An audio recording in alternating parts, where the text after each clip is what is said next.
Բարերիով սիրելիներ, շատ շնորհակալություն հրավերը ընտրաշելու համար Հայ բնի մշակութային անձնախմբին և հայագիտական ուսման ծրագրին համար սերտի մեծ ուրախություն է ձեր ներկայությունը վայելելը։ Այսօր հայագիտական ուսման ծրագրի համար պատմական օրն է։ Այս դասախոսությունը Լոնդոնեն դուրս և ընդհանրապես արտերկրի մեր առաջին ձեռնարկն է։ Այնքան մեծ հրճվանք է զայն Բրյուսելեն սկսիլը։ Շրջապատված ընկերներու և բարեկամներու ջերմությամբ և շոյված բարի երթի բարեմաղթանքներով։ Այս դասախոսությամբ մեր գործունեության մեջ նոր էջ մնե, որ կբանանք։ Մեր գործունեությունը կընդարձակվի եվրոպական ցամաքամասի հայաբնակ համայնքներու մեջ։ Շատ համառոտ կերպով կուզեմ Bonsoir, merci d'avoir accepté notre invitation et c'est une joie profonde de vous accueillir ici de la part de la commission culturelle du Centre arménien ainsi que le programme d'études arméniennes. Aujourd'hui, c'est une journée historique pour nous parce que cette conférence est le premier événement en dehors de Londres. Et c'est une joie profonde aussi de l'avoir commencé à Bruxelles, entouré des amis et avec les souhaits de bonne continuation. Avec cette conférence, nous ouvrons donc une nouvelle page dans nos activités, parce que nos activités vont s'étaler auprès des communautés arméniennes de l'Europe qui parlent l'arménien. Arménophone, oui. Շատ համառոտ կերպով կուզեմ անդրադառնալ մեր գործունեության մասին։ Ինչ է եւ ինչ կնե հայագիտական ուսման ծրագիրը այլապես ծանոթ Program of Armenian Studies։ Անգախ կազմակերպությունն է հիմնված 2012-ին Լոնդոն հետապնդելու համար քանի նպատակներ, որոնց երկու կարևորագույններն են Առաջին արևմտահայերենի ուսուցումը և դարաձումը։ Այս առաջադրանքը իրագործելու համար ստեղծած ենք երկու ծրագիրներ՝ արևմտահայերենի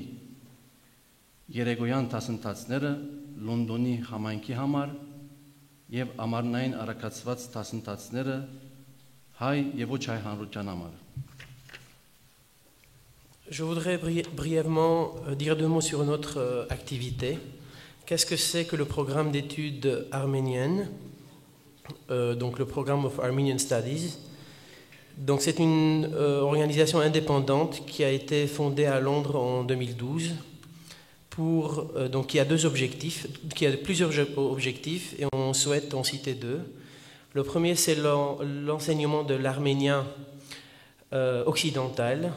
et sa propagation, son étalement, sa propagation. Cet objectif, donc pour mettre en place cet objectif, nous avons mis en place deux projets. Donc les cours de nuit d'arménien occidental qui se donnent à Londres pour la communauté arménienne de Londres et des cours d'été, des cours intensifs d'été pour les Arméniens et les non-Arméniens. Notre deuxième objectif, c'est la propagation de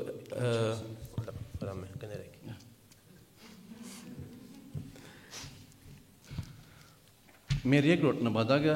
հայագիտության դարաձումն է Լոնդոնի ակադեմիական շրջանակներուն եւ հայ համայնքի մեջ։ Այս տարի որոշեցինք մեր գործունեությունը դարաձել աշխարհում մեկ։ Այս նպատակը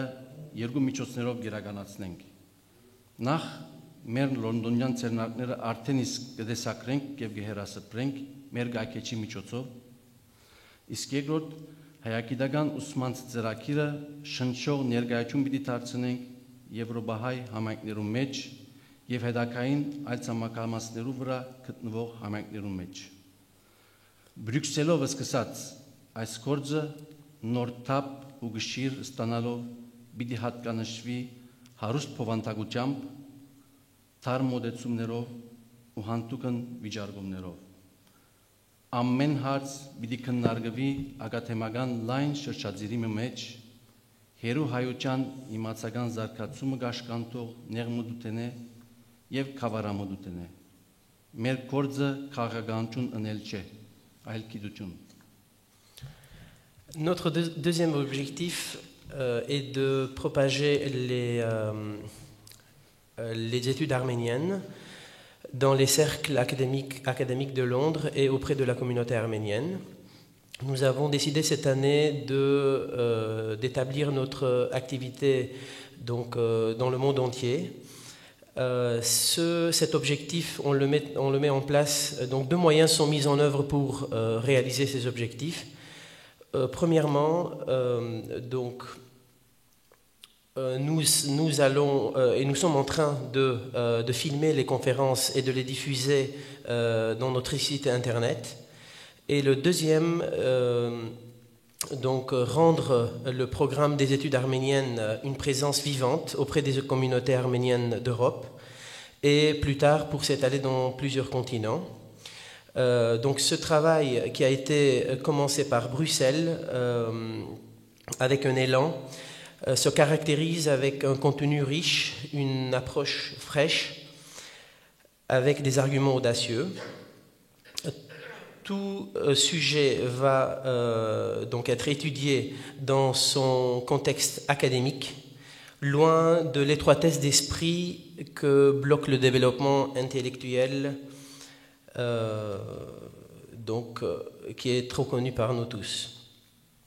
Notre tâche n'est pas de faire la politique, mais de faire la science. Այս տասախոսություններուն հետաբնթած հիմնական նպատակներն է նաև նախ հայերենով եւ իմասնավորի արեմդահայերենով հայագիտության տարածումը։ Ուրեմն այս նախաձեռնությունը կմիտի արեմդահայերենը վերարժևորել որպես հայագիտության լեզու։ Գուզենք քաչալերել այն բոլոր հայագետները, որոնք օդար լեզուներով հրադարագելու գողքին նաև արեմդահայերենով գուզեն գրել եւ հրադարագել։ Մեր թերը գամուրջ հանդիսանալ է հայ համայնքներուն եւ հայերենով արտահայտվող հայագետներուն միջև։ Այս իմաստով այսօրվա զեկուցումը մեր հարկելի տասախոս հյուրին հայերենով առաջին ելույթն է։ Վասկենը Լոնդոնի համալսարանի Բրբեք քոլեջի արվեստի պատմության բաժանմունքի մեջ դոկտորականի ուսանող է։ Թեզը 19-րդ դարու օսմանահայ նկարիչներու մասին է, որը շուտով իրավարտին պիտի հասցնե։ Վասկենը անոնցում է, որ անաչար եւ մտավորականի բարգեշտ մոտեցումով կգնահատե հայկական արվեստի ժառանգությունը։ Donc, un des objectifs de cette conférence est d'abord la propagation des études arméniennes en arménien occidental et en arménien. Donc, cette entreprise a pour objectif de réévaluer la langue arménienne occidentale comme langue pour les études arméniennes, ainsi que tous les arménologues qui souhaitent établir ou faire des études en arménien, réévaluer cette langue en tant que langue pour eux, pour une utilisation pour les arménologues. Notre rôle, c'est de faire le pont entre les communautés arméniennes et les arménologues qui s'expriment en arménien. Et dans ce sens, la conférence d'aujourd'hui est la première conférence en langue arménienne de notre conférencier. Vasken fait ses études à Londres, dans l'université de Londres, dans le Birkbeck College, dans le département de l'histoire de l'art. Il est doctorant. La thèse traite donc des peintres arméniens du XIXe siècle de l'Empire ottoman, qui sera bientôt fini. Vasquen est de ceux qui ont une approche impartiale et une approche honnête d'intellectuel dans l'évolution, dans l'évaluation, de l'héritage de l'art arménien. Խոսքս պիտի չուզեի երկարել, բայց փակելի առաջ անարդար պիտի լար իմ անգեղծ երախտագիտական խոսքս չուղել սույն տասախոսությունը իրականացնող ջիքերուն յետին թաքնված նվիրյալներուն։ Նախ իմ շնորհակալական խոսքս կուղեմ բարոն Անդրեյ Գյումիշջյանին Հայդունին թռները մեր առջև փանալուն համար։ Երկրորդ Հայդունի մշակութային հանձնախումբի բոլոր նվիրյալ անդամներուն, ինչպես նաև մեր թարգմանչուհին Սարին Ասլանյանին եւ թարգմանիչ Մովսես Տեր-Գևորգյանին։ Իմ հadouk շնորհալական խոսքս Գերտա Շողեր Մարգոսյանին, որուն ժրաճան աշխատանքին շնորհիվ է, որ այսօր հոս հավաքված ենք։ Շնորհակալություն բոլորիդ։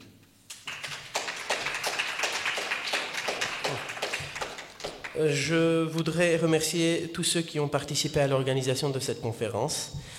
Un grand merci à M. André Gumushtian qui nous a accueillis aujourd'hui à Haïdoun. Deuxième remerciement, c'est pour les membres de la commission culturelle de Haïdoun, ainsi qu'à notre traductrice Sarine Arslanian. Un merci particulier à Shorel Margosian, et sans qui aujourd'hui ça aurait été très difficile d'organiser cette conférence. Merci beaucoup à tous. Շատ շնորհակալ եմ բոլորիդ, որ եկաք այստեղ գոն։ Ամեն առաջ պիտի շնորհակալություններ հայտնել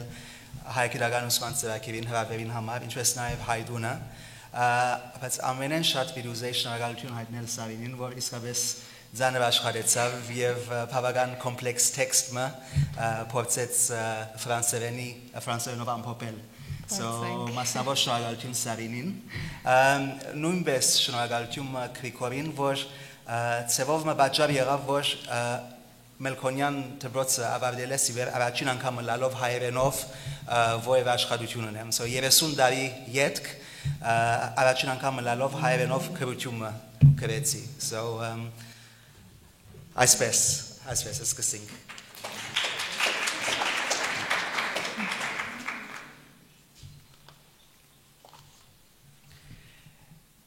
Սնդուկներն եւ անգորինն, որոնք քուրջիմը մեջն է փակված էին, նավագեն հանելուն պես, ջամփորդն քաշեց քսագն եւ նավավարին իրավունքը վճարելով բեռնագիր մգանչեց։ 5 բեռնագիրներ ներկայացան իրեն։ Տարագույս չկա, որ եթե 5 կանչեր, 25 պիտի ունենար իր առջև, մայրաքաղաքի սովորության համեմատ։ Անգասկած հանրության ամենաձանոթ բանթուղթի դիբարներու շարքին պիտի դասվին երկիծակիր Հակոբ Պարոնյանի քրիչեն սերած 1870-ական թվականներուն Գալատիո նավամատույցը կորձող եւ մեր դրաբիզոնցի հերոս Ափիսողոմ աղան թիմավորող ամենապատրաստական բանթուղթ բեռնագիրներուն կամ համալներու դիբարները։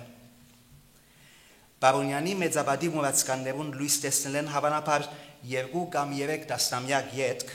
նույն բանթուղթի դիբարները կգտնանք քիչ մանտին այս անգամ Գալատիո գամուրջին վրա Քարաքյոյի գողմը կարևոր սակայն դժբախտաբար այսօր ընդհանրապես մոռացված փնիկ Պոլսեցի քեղանկարիչ Սիմոն Հակոբյանի մեկ բաստարին վրա Գազստյանոն ցածկած լայն Պարոնյանի եջերեն Ուրեմն այս լուսանկարին վրա որ արտադրված էր անգլիական թերթի մեջ կտեսնանք համալներ որոնք Գալաթայի գամուրջին վրա հանգիստ կնեն Ասիգա 1897-ին հրատարակված էր Ասիգա Սիմոն Հակոբյանի նկարն է, որում թվականը անձանոթ է Ուրեմն, ինչու սկսենք մեր զեկույցը այս երկու ընդրված մեջբերումներու զուգադասումով, juxtaposition Այս երկու օրինակներուն թվումով մին վերծված կոսանուբոլսո քրական, իսկ մյուսը նկարչական անցյալ են, ինչ նոր հասկացողություն կրնանք բարձել Հոկուտ Օսմանյան եւ հայկական բարդ անցյալիմը ընկալումին Մեր բարասխանը բարձաբես շատ բան է Սույն զեկույցին նպատակն է ցույց տալ թե մեզ հետաքրքրող որևէ պատմական ժամանակաշրջանի խորաթափանց հասկացողություն ունենալու որևէ ջիկ նախապես կբահանջե լուրջ ուսումնասիրությունը եւ վերլուծումը այդ նույն շրջանի մտավորական խաղապարներու զարգացումին եւ անոնց արդահայտության հավատարիմ մնալով իր յուրահատուկ շրջարգին կոնտեքստին մեջ։ Նույնքան արդյունաբեր կգնալ նաեւ թեպի անցյալ ուղղված հետազոտական ոսպնյակի ընդլայնումը, որովհետեւ բարփակվին խաղապարներու դրսևորումի բոլոր գերբեր եւ միջոցները, ըլլան անոնք քրական, տեսողական եւ այլն։ Այս զեկույցը ուրեմն փորձ կներկայացնե զանազան քրական եւ մանավանդ տեսողական մեջբերումներով ամենեն առաջ ներկայացնել եւ ցայն տալ քրողին գողքին նաեւ մինչեւ այսօր պատմակրության կողմէ անդեսված Օսմանյան գայսրության մեջ ստեղծագործող թրքահայ նկարիչ մտավորականին եւ հաստատել իր կորձոն մասնակցությունը ժամանակի ընկերային եւ հասարակական իրականության մեջ։ Այսինքն ասել կուզենք որ մենք իրավաճ սերունդին քրական կորձերը շատ լավ գիտենք, սակայն իրավաճ սերունդին քրական կորձերը միայն չեն բավեր, ահագին նկարչական ժառանգ կա, որ պետք է նույնպես կարենանք ուսումնասիրել, որպեսզի հասկանանք, որ իրավաճ սերունդը իսկապես ինչ ասել կուզեր։ Կուզես? Donc il a commencé avec un extrait du livre de Hagop Balonian qui s'appelle Les mendiants honorables. Et l'histoire parle d'un bateau qui arrive à Constantinople et l'homme descend avec ses valises et son lit et paye le commandant de bord et cherche un porteur. Lorsqu'il trouve son porteur, selon la tradition de la ville, il y en a 5 qui apparaissent d'un coup. Et il dit qu'il va de soi que s'il avait appelé 5 porteurs, il y en aurait 25 qui seraient apparus. Donc Masken a repris cet extrait parce que lorsqu'on parle d'émigrés aujourd'hui, on va, en tout cas d'émigrés à cette époque, on se réfère souvent à ce livre. Ce sont les porteurs du port de Galata qui sont mentionnés dedans. Ce caractère d'émigré, on le retrouve aussi dans les peintures de l'artiste Simon Agopian, comme ici, ce qui est montré ici. Et pourquoi ces 2 exemples? C'est parce que ça nous permet de mieux comprendre ce passé qui est assez compliqué des Ottomans et des Arméniens. Et donc, pour bien comprendre cette période spécifique de l'histoire, il faut bien sûr une étude approfondie du développement et des idées intellectuelles de l'époque, tout autant que leur expression. Mais il faut aussi rajouter des études, des textes littéraires et des expressions visuelles pour pouvoir complémenter cette recherche du passé. Et donc, cette conférence aujourd'hui présente ce travail justement d'artistes intellectuels arméniens, des œuvres qui ont été négligées jusqu'au jour d'aujourd'hui. Et donc on va parler de l'importance de ce travail dans la vie de la communauté arménienne. Բարձրապես կուզեի ավելցնել, որ այս նկարը որ գտեսնակ Սիմոն Հակոբյանի համալները Գալատայի գամուրջին վրա սև եւ ջերմակ լուսանկարը ունեինք, որ թեոթիկի ամենուն տարեցույցի մեջ հրատարակված էր 1912 թվականին։ Ուրեմն 18 ամիս արավ, որովհետեւ գարենամ այս նկարին ուրլալը գտնել եւ Փարիզի մեջ կդա վերջավորության ձեր կորկավաճարիմը հարգապաժինին մեջ։ Oui, donc ça a mis 18 mois pour trouver cette reproduction en couleur qui a été trouvée à Paris dans le magasin, dans un petit magasin d'un vendeur de tapis. Եվ աղաչեցի իրեն եւ վերջապես հրաման տվա որպեսի նկարեմ, որովհետեւ ինձ գարցներ ինչու համար գուզես նկարել, դրան պիտի շահիս աս նկարեն եւ այլն եւ այլն։ Et il a dû beaucoup le supplier pour que le vendeur, à la fin, accepte que Vasken prenne en photo, justement, prenne une photo de l'œuvre. Եվ ասիկա ծևով մցույց կուտա պրոբլեմը, խնդիրը, որ արվեստապանը ունի, ու դերեն գրնան գտնալ այս նկարները, որովհետև ովևէ մեկը Օսմանյան գայսրության մեջ աշխատող հայ նկարիչներուն պատկերները չհավաքած, բոլորը դուներու մեջ են, հավանաբար ծև դունը ունիք մի քանի նկարներ եւ այլն։ Եվ ծևով մենք ծևտուրերը գզարնենք եւ գսենք նկար ունիք եւ այդ ծևով է որ կհավաքենք։ Et cela donc justement montre le problème pour ceux qui font des recherches du passé de pouvoir se procurer les documents parce que tout ce qui date de l'époque ottomane reste chez des particuliers, il faut aller de porte en porte pour pouvoir trouver toutes ces œuvres. Մաքուր հայրեն պարամեդիկով դասեմ դետեկտիվություն։ Okay, շարունակենք։ Այս մոդեցումով վերստին աչք մնետենք Հակոբյանի բաստարին։ Իր համադրության մեջ քեղանկարիչը վրձինի հարվածներով կյանքի բերած է բախմը, երկվարգյանմը ու 4 համալներ կանգարած Գալատիո գամուրջին բեռնագիրներու հադուկ դախտագի կառուցված հանգստարանի մոտ գամուրջին մեջտեղներ ալիգա եւ եթե հոգնեին հոն հանգիստ գնային գզրուցեն կքանքադին կամ իրենց դերդերը կբատմեն մեգմեգուն Հակոբյան այստեղ մեզի թիդողներուն հրամցուցած է բախմը ագնթարթմը քաղաքի ավորյաեն Կարծես հապճեբորեն ունգընտրված եւ թիդված անցողական փիփի մթարթյունով եւ կամ քրաված լուսանկարչական կորձիկի մոսմիագի միջոցով արագ գոջագի սերմումով կլիկ Բարոնյանի նման Հակոբյան 1000 անգամ պետք է անցած է այս կամուրջեն Քալած այս փողոցներեն այս բանտուխներուն արջևեն տեսած եւ ջանցած է զանոնք Իր նկարիչի աչքով հայտնի է որ ուսումնասիրած է զիրենք իրենց կենսավայրին մեջ կենսավայր habitat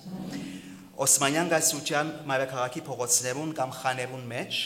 եւ կամ հրավիրելով իր աշխատանոցը մադիդով կամ քրիչով ուրվակծած անոնց թիմակցային ֆիզիկական եւ դարազի ամենափոքր մանրամասնությունները Միաժամանակ ունգընտրելով իրենց ուրախ կամ դխուր պատմություններուն եւ կամ բաժնելով իրենց ցավերը եւ վիշտերը ճկնած է մադիդով քրիչով կամ վերցինով նկարագրել անոնց հոգեբանական իրավիճակը եւ յուղաներգով թրսեվորել անոնց ներաշխարը Երբեմն կարծես նկարիչի խուզարկող աչքեն ոչ մեկ բան վրիված է Այսպես Հակոբյանի բաստարի մեջ կտեսնենք ներառված համայն աշխարհը իր ամբողջականությամբ որ մեզի դիտողներուս կներկայացնե որոշ ժամանակաշրջանի իրականությունը հոս ամեն մեկ վերցինի զարգը կհայտնաբերե գնջիրը ամեն մեկ հարվածը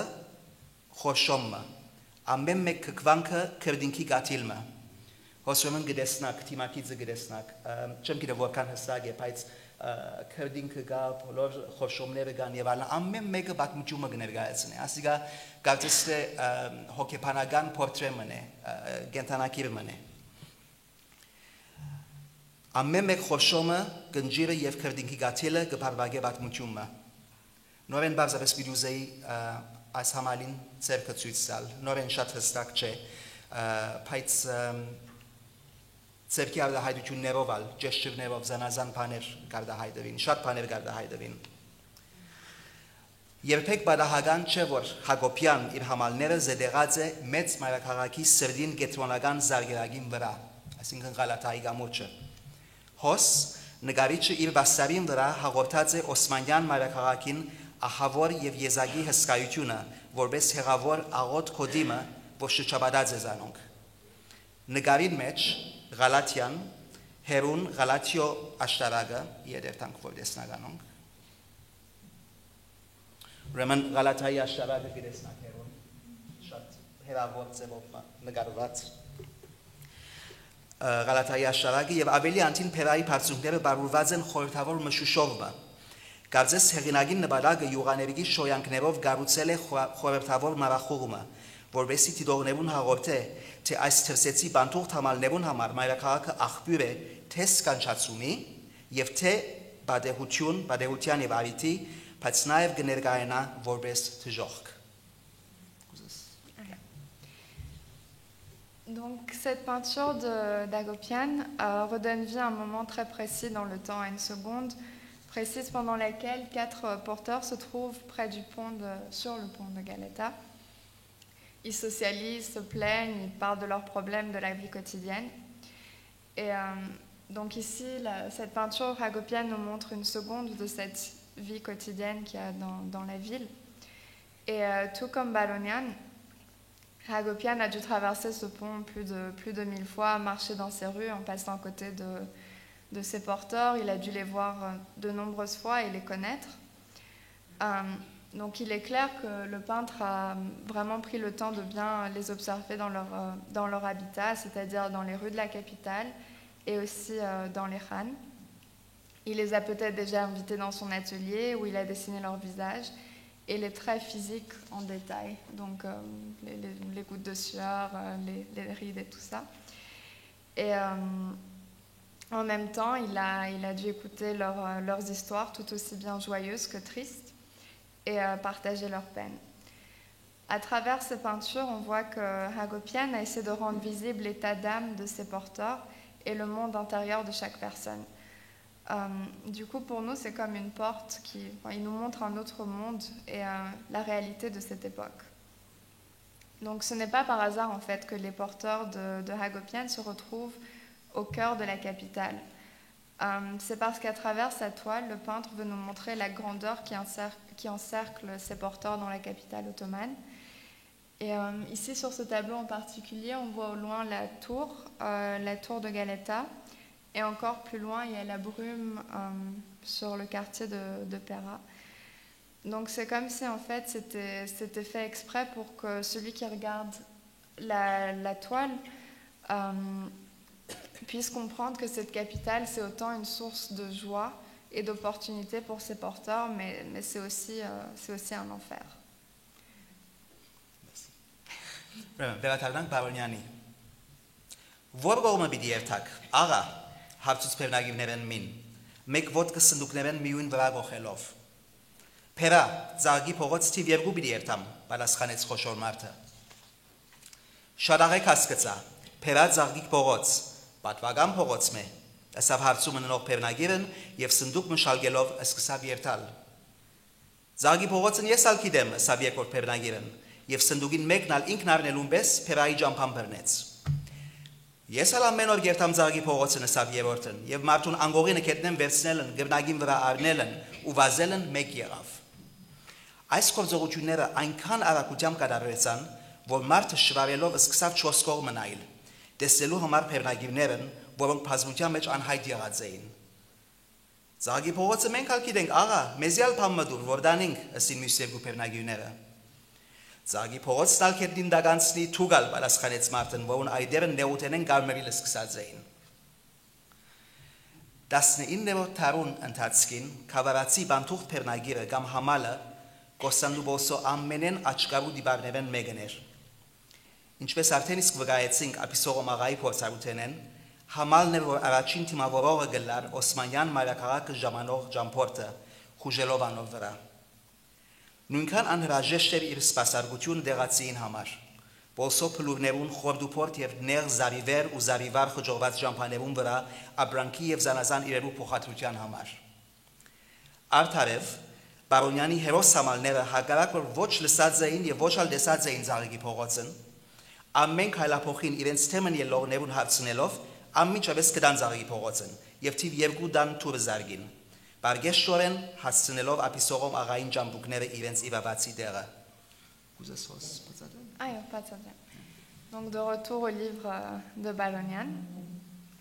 l'extrait commence.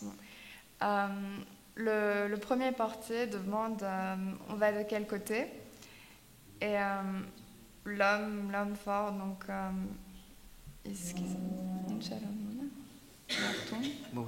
Apisorum.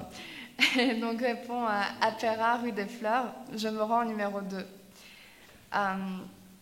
Le premier portier qui avait posé la question lui dit avoir bien compris, Pera, rue des Fleurs, c'est une rue historique, il prend la valise et se met en route. Le deuxième porteur dit pareil, moi aussi je connais la rue des Fleurs, il prend l'autre valise et se met en route aussi. Moi aussi j'y vais tous les jours, dit un troisième. Lui, il a pris le lit sur son dos et est parti aussi. Donc tout s'est passé tellement vite que l'homme est resté confus. Il a regardé autour de lui, il a vu que tous les porteurs avaient déjà, les 3 en tout cas, avaient disparu dans la foule. Et les 2 autres qui restaient lui ont dit mais nous aussi on connaît la rue des Fleurs, donne-nous aussi quelque chose à porter. Et là l'homme s'est fâché, il était déjà en colère, les joues rouges, et il leur a dit disparaître. Donc au XIXe siècle, l'émigré du village qui travaillait en tant que porteur était un caractère très important à Constantinople. Et comme nous l'avons vu dans cette œuvre, le porteur était la première personne à accueillir les voyageurs qui venaient dans la capitale ottomane, en se ruant sur ces voyageurs. Mais ces porteurs, ils étaient aussi importants pour la population locale, qui leur demandait de l'aide pour déménager des affaires d'une colline à l'autre en passant par des ruelles sinueuses. Bon, dans cette histoire, les porteurs en fait n'avaient aucune idée d'où se trouvait la rue des Fleurs, mais en demandant un par un aux passants dans les rues, ils se sont retrouvés à la bonne adresse et ont sonné au numéro 2 et ont déposé justement les valises d'Apisoron. Բոսո Փելագիրի դիբարը եվրոպական արևելաբաշտ օրիենտալիստ համարված քրական եւ դեսողական բազմահարյուր ստեղծագործություններով նյութ հայթայթած է իր գերբարով, հակուստով, երկու բարով եւ աղմկոտ կարգուվարգով։ Աննույն ուշադրության արժանացած է նաեւ դեղացի եւ փնիկ մտավորականներու քրիչին եւ վրցինին դակ։ Բազմաթիվ քիրքեր եւ հոդվածներ անոր վերակրած են առասպելական ուժ, ազնվություն եւ բարգեշտություն, բայց նաեւ դիքիդություն, միամտություն եւ կոպտություն։ Արդեն այս հատկանիշներեն եւ ընդհանրացումներեն ոմանք կտեսնենք խդացված Բարոնյանի համալներուն մեջալ։ 5 մայիս 1890-ին Բոսո աստեցիկ հայալեզու արևելք օրաթերթին մեջ կորցնական առաջարկ մոխորակիրով լույս տեսած խմբագրական մտիրել գուդարտ է ընդունված ճշմարտություն մեծ է փախտատմամբ դերության ուրիշ ժողովրդոց հայք ամենեն ավելի բանթուղթ ունեին Իգոսաննուբոլիս։ Անշուշտ միայն հայերը չէին, որ գքախտեին թեպի գայսության մեծակույն քաղաքը։ Սակայն այս զանգվածային երևույթին նվիրված դերը քաղաքի հայալեզու մամուլի էջերում մեջ գվգայե բանթուղթության նյութին ունեցած եզակի կարևորությունը, որպես ասկը հուզող ամենալուրջ խնդիրներեն մեկը։ Այս երևույթը զարմանալի չի դվիր, երբ նկատի առնենք Բոսո մեջ գտնվող հայաստանցի եւ գայսության այլ շրջանների քաղտած հայ բանթուղթներու թիվը, որ մինչև 1860 թվականին գմոդենար 15,000-ի, արդեն 1870-ին հասած էր 45,000-ի, իսկ 1895-96-ի համիդյան չարթերեն ամիջապես առաջ բարձրացած էր 80-90,000-ի։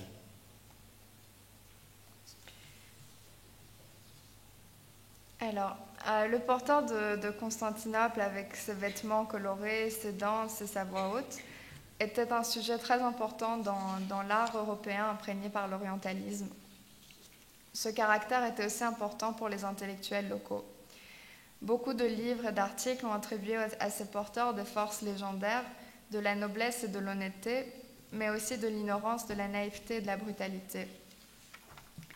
Le 5 mai 1890, le journal quotidien Arevek a mentionné que comparé à d'autres populations, c'était les Arméniens qui avaient le plus grand nombre d'émigrés à Constantinople. Bien sûr, ce n'étaient pas seulement les Arméniens qui migraient vers Constantinople,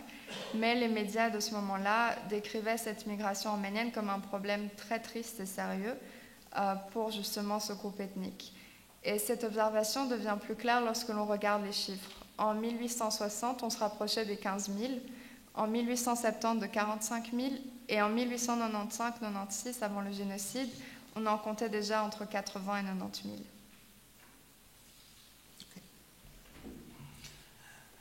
Ըստ այդ շրջանի մամուլի դված տեղեկություններուն, քաղաքի մեջ կորձող բեռնագիրներեն մեծակույն թիվը կգազմեին հայաստանցի գյուղացի տղամարդիկը, որոնք իրենց հայրենիքը թողած Օսմանյան մայրաքաղաքի փողոցներուն եւ նավամատույցին վրա բանտղտած կաշխատեին, գլխավոր նպատակ ունենալով իրենց շահածը ղրգելու ընտանիքներուն եւ օրմը վերադառնալու երկիր։ Անոնք կազմակերպված էին եւ կանթամակցեին յուրահատուկ միություններու, էսնաֆներու, որոնք կկանոնավորեին իրենց ամենօրյա կյանքը եւ մանավանդ կպաշտպանեին իրենց բանվորական իրավունքները։ Անոնց մեջ ամենասկալի ներկայությունը կգազմեին Վանի կամ Մուշի շրջաններեն վասպուրականցի եւ մանավանդ դարոնցի քերչուկներ, որոնք տարիներով գաբրեին քաղաքի խաներուն մեջ, ընդհանրապես իրենց տասնյակ հայրենագիցներու հետ խջողված փոքր, աղդոտ եւ անօթևան խուցերու մեջ։ Այս բազմահազար հայաստանցի բանթուղթ համալները իրենց երկրի քավարական յուրահատուկ կամ քույնս քույն դարազներով եւ որոշ տոներու իրենց երկու բարով, ըմշամարդերով եւ այլ խաղերով քաղաքի փանուկ փողոցներուն, փածոտյա վայրերուն կամ դաղավարներուն հաջորդող մերելոցի օրը քերեզմանատուներու մեջ ամենեն աչքարու դերը կգրավեին։ Եվ որպես օրինակ ցեզի ցույց տամ իտալացի նկարիչ Pietro Bello'i նկարներն մեկը, որ ասիկակ պամն է, չրաներկ կորցմեն է, յուղաներկ չէ, եւ գներգայացնե մերելոցի օրը, համալները հայերը գահավակվեին, մերելոցի օրը քերեզմանատուն գահավակվեին, եւ համալները գբարեին, զուրնայով, թմբուկներով եւ այլն գբարեին, եւ շատ նկարիչներ այս խրախճանքը նկարած են։ Ասիկա բարձրորինակ մենը գներեք որ բանը մագարտակը շատ լավ չեն նկարին, բայց չենք գիտերաս նկարում գտնվի, բայց հրադարակված է 1910-ին քիրքի մեջ։ Donc selon les journaux régionaux, c'était les hommes villageois arméniens qui formaient la grande partie des porteurs. Ils avaient laissé leur Arménie natale derrière pour aller travailler dans les rues et près du port de la capitale. Donc tout ce qu'ils gagnaient, tout ce qu'ils arrivaient à gagner, ils le renvoyaient à leur famille avec l'espoir d'un jour pouvoir retourner au pays. Ces porteurs s'étaient regroupés en guildes pour défendre leurs droits et organiser leur vie de tous les jours. La plus grande partie venait de Van, de Mouch, Vaspuragan et d'Aron. Pendant des années, ils ont vécu dans les khans de la ville. Ensemble, avec une dizaine de compatriotes arméniens, ils vivaient dans des petits trous sales et encombrés. Ces porteurs s'habillaient en costumes traditionnels de toutes les couleurs et les jours de fête sortaient dans les rues en dansant et en chantant. Et ici, on peut voir justement une peinture à l'eau de la danse des Hamal le deuxième jour de Pâques. Donc, voilà. Dans un cimetière. Սակայն ժամանակակից մտավորականներուն համար բանթուղթությունը ընդհանրապես կդիտվեր որպես մեծ դժբախտություն եւ փորձանք, որ կնշանակեր Հայաստանի բարբումը։ Աշխատանք կդարվեր Թուրքահայաստանը տնտեսապես զարգացնել, որովհետեւ առաջ կարգվեր երկրի թադարգումին։ Մինչ այդ քաղաքի մեջ ալ կարևոր եւ ջրաչան աշխատանք կդարվեր բանթուղթներու զարգացումին համար, Ղազարոս Քրիստոսուրի նման նվիրյալներու կողմէ, որոնք կհուսային թե երբ բանթուղթը վերադառնար երկիր, իր ուսումը պիտի փոխանցեր այդտեղ եւ դասարտ սերունդին։ Թարագեսեն անտին կարևոր թեմքեր, ինչպես Մգրտիչ Խրիմյան հայրիկ եւ Քարեկին եպիսկոպոս Սևանցդյանց, լուրջ չանքեր թափեցին երկրի զարգացումին համար։ Միևնույն ադեն իրենց հայաստանաշունչ եւ հայաստանագետրոն քրական աշխատանքով Խրիմյանի եւ Սևանցդյանցի նման մտավորականներ իրենց խաղապարները դարածեցին եւ փոխանցեցին ոսո հայ զարգացած թասին։ Խրիմյանի սերունդի քրական հայացքները եւ դեսության գազմությունը աստված էր թե ռոմանտիկ եւ թե գրոնական գիտակցություն է։ Ոմանք, ինչպես Մգրտիչ Պորտուգալյանը եւ Մարտիրոս Խաչմերյանը, բանթուղթությունը կհամարեին որպես մեղք։ Բանթուղթը եւ բանթուղթությունը դիտված նման ռոմանտիկ ոսպնյակով եւ ներկայացված ճուրահյուս քույներով միաժամանակ հարուստ նյութ կհայթայթեր նաեւ գեղարվեստական արտահայտության եւ դրսեւորումին, արտադրված թե ոսո եւ թե Օսմանյան գայսրութենեն դուրս հայահոց ուրիշ կետրոններու մեջ։ Սեբաստիացի Խաչմերյանի ցանկ հայ բանթղթածը, որ հրադարակված էր Կոստանդնուպոլսո մեջ 1876-ին, կներկայացնե շատ հետաքրքրական օրինակը։ Խաչմերյան իր քիրքին մեջ բանթուղթների 3 մասի կբաժներ։ Առաջին բանթուղթ փախտավորը, որ վաստակած դրամը գղրգեր երկիր եւ հայրենիք կվերադառնար։ Երկրորդ բանթուղթ դժվարը, որ անհաջող կմնար եւ կշահագործվեր առանց ընտանիքին օգտակար կարենալ ըլլալու։ Եվ երրորդ բանթուղթ անհոգ յուր հայրենիացը, որ մորնալով օջախ ընտանիք եւ երկիր կգործվեր օդարության մեջ։ Հատկանշական է Խաչմերյանի քիրքին գողքի արտադրված պատկերը, որ հիմա ցեզի ցույց պիտի տամ։ Որ կներկայացնե եւ կարծես կխդացնե Հայաստանի եւ բանթղթության խնդիրին մասին հայ ռոմանտիկ շրջանի թե Մխիթարյաններու եւ թե Խրիմյանի տեսական խաղապարները եւ շունչը։ Այս նկարով Մայր Հայաստանը այլապանական, allegorical մարմնավորման ենթարկվելով ստացած է ավերակներու մեջ նստած առանցին անդեր եւ անդիրական մանգամարտ եւ քեղեցիկ կնգամը կերբարը։ Հայաստանը երկիրը այս այլապանական դիբարի միջոցով ներկայացված է որպես լքված իր զավակներեն, որոնք թողելով զայն բանթղթած են հերու երկիրներ ու փեր շալկելով չոր հացի մի ետևեն գվազեն։ Հագարակ այս վիճակին հայրենիքը բահած է իր հրաբույրը եւ գոչ կուղ է իր զավակներուն որպեսի վերադառնան եւ դեր կանգնին իրեն, մշակեն խոբանը մնացած հողերը եւ շնցնեն զայն։ Այս հանդրազանոց նկարը բացառիկ ժողովրդականություն վայելած է 19-րդ դարու երկրորդ կեսեն մինչև հետ եղերնյան դարիները եւ ընդօրինակված, բարեփոխված եւ արտադրված բազմաթիվ անգամներ։ Ուրեմն Խաչմերյանի ցանկ հայ բանթղթածի երկի կողքին արտադրված սույն նկարը, որ մեր բացահայտորեն բացակա է հայաստանցի բանթուղթը, մարմնացում գուտա հեղինակին հուզած բոլոր խնդիրներուն։ Շատ նշանավոր նկարներ ասի եւ հայրավոր օրինակներ կորքերու վրա հյուսված են, դպված են, նկարված են, լուսանկարված են եւ այլն։ Հեղինակը իտալացի Միքելե Ֆանոլի անունով նկարիչն էր, որ Փարիզի Մուրադյան վարժարանի մեջ արվեստի դասադու էր։ Եվ մխիթարյանները իրեն առաջարկած էին, որ ասպես նկարը հորին է եւ ինքը այսօր քաղաքարը հղացավ եւ ասկան տորնակված է եւ արտադրված է դասամյակներու ընթացքին։ Okay. Yes. Donc pour les intellectuels modernes, l'émigration se voyait comme un grand malheur qui signifiait que l'Arménie se vidait. Il fallait pour eux trouver une solution pour pouvoir développer l'économie locale en Arménie pour éviter justement cette vague de migration en offrant des opportunités de travail aux Arméniens. En même temps, dans la capitale, certains projets étaient mis en place pour le développement des capacités intellectuelles des porteurs afin qu'ils puissent à leur retour transmettre leur savoir aux villageois. Après la première moitié du XIXe siècle, Père Kérimian et l'archevêque Karekin Selvantians ont travaillé dur afin de développer le pays en transmettant leurs idées à l'élite intellectuelle arménienne de Constantinople qui comprenait la migration comme un crime. En dehors de Constantinople, dans les autres grands centres arméniens, les émigrés arméniens étaient vus comme des sujets romantiques et tristes, comme par exemple dans le livre La vie d'un émigré arménien de Khachmerian, publié à Constantinople en 1876. Dans ce livre, les émigrés étaient classés en 3 catégories.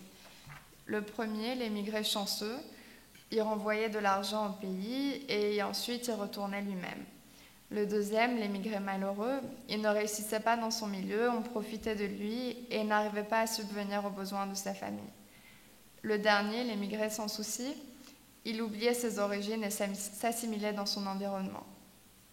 Donc ici, l'image représente un peu ce dont on est en train de parler. Donc on voit une femme, la mère Arménie, qui est seule dans les ruines, sans enfant, qui est délaissée, elle n'a personne pour s'occuper d'elle. Ça représente un peu l'Arménie qui s'est vidée de ses enfants qui ont justement émigré dans des terres lointaines, où ils ne font que courir derrière un petit morceau de pain. Contrairement au contexte, l'Arménie a réussi à garder son essence et appelle ses enfants à répatrier. Cette image a été très populaire et elle a souvent été utilisée jusqu'au génocide. Ինչպես կլեսնենք, զարմանալի պետք չէ թվի, որ 1870-ական թվականներն սկսյալ մինչև 1890-ական թվականներու կեսերը մայրաքաղաքի մեջ գտնվող բանթուղթը եւ իր իրավիճակը կգրավեր կենտրոնական, եթե ոչ ամենակարևոր դերը հայակիր եւ հայալեզու մամուլի էջերուն մեջ։ Հազարավոր խմբագրականներ, հոդվածներ եւ այլ քրական եւ տեսողական գործեր կնկարագրեն եւ ուսումնասիրեն բանթուղթի կյանքի բոլոր կողմերը եւ քաղաքական, ընկերային եւ այլ իրավիճակը։ Իրենց մոդեցումը սակայն ընդհանրապես դիտված է քաղաքացի մտավորականներու թիրանգյունեն եւ մեծավ մասամբ կազմված Օսմանյան մայրաքաղաքի փողոցներուն եւ խաներուն մեջ ստացած դպավորություններու եւ երբեմն Հայաստանի կամ գայսրության տարբեր տարածքներեն ղրկված թղթակցություններու հայթայթած տեղեկություններեն։ Հակառակ այս փոսագետրոն հայացքին հայ մտավորականությունը կամ հավաքականությունը հուզող որևէ խնդիրի կամ նյութի արձարծումը մամուլի էջերու մեջ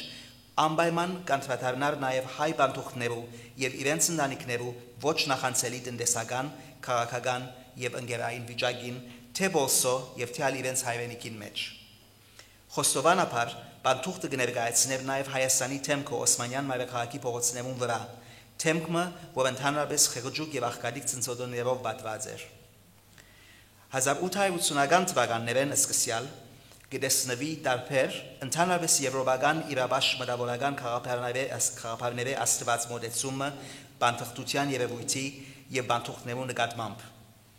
Այս տեսանկյունը նկատելի է մանավանդ որոշ աստեցիկ հարաճտիմական հատվածի գործունեության եւ մտասևերումի մեջ եւ դիվաբետոր տեսակետը գտարնա բարենորոգչական reformist մամուլի 1884-ին յետք արևելք բաց նաեւ մասիս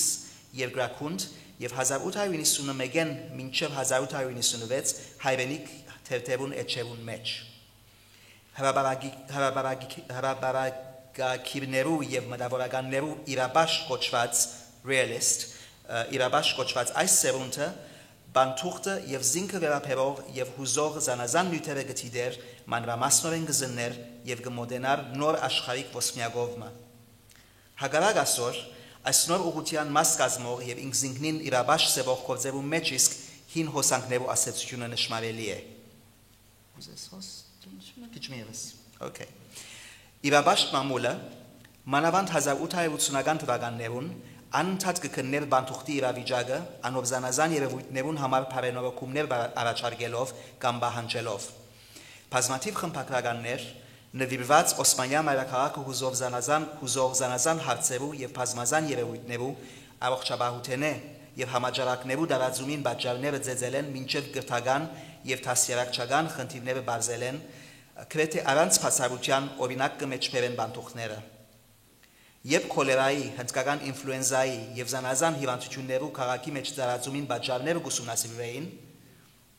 շարք անգամ բանթուղթներու աղդոտ եւ աբականած ապրելակերպը ներկայացվեր որպես աղբյուրը բոլոր համաճարակներուն եւ աղետներու։ Այսպես բանթուղթներուն գշեշտվեր օջար կորձածելու եւ մակրասերը լալու անհրաժեշտությունը։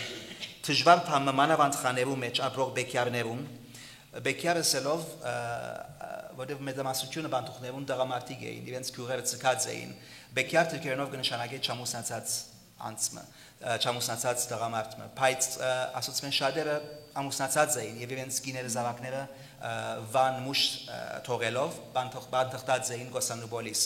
Ընդհանրապես 12 տարեկանին ամուսնանային, մինչև 16 տարեկան արդեն 3-4 ծավակ ունեցած կլային։ Իրենց ընտանիքները ցկելով դաղամարտոց խումբերով ուկրաինի եւ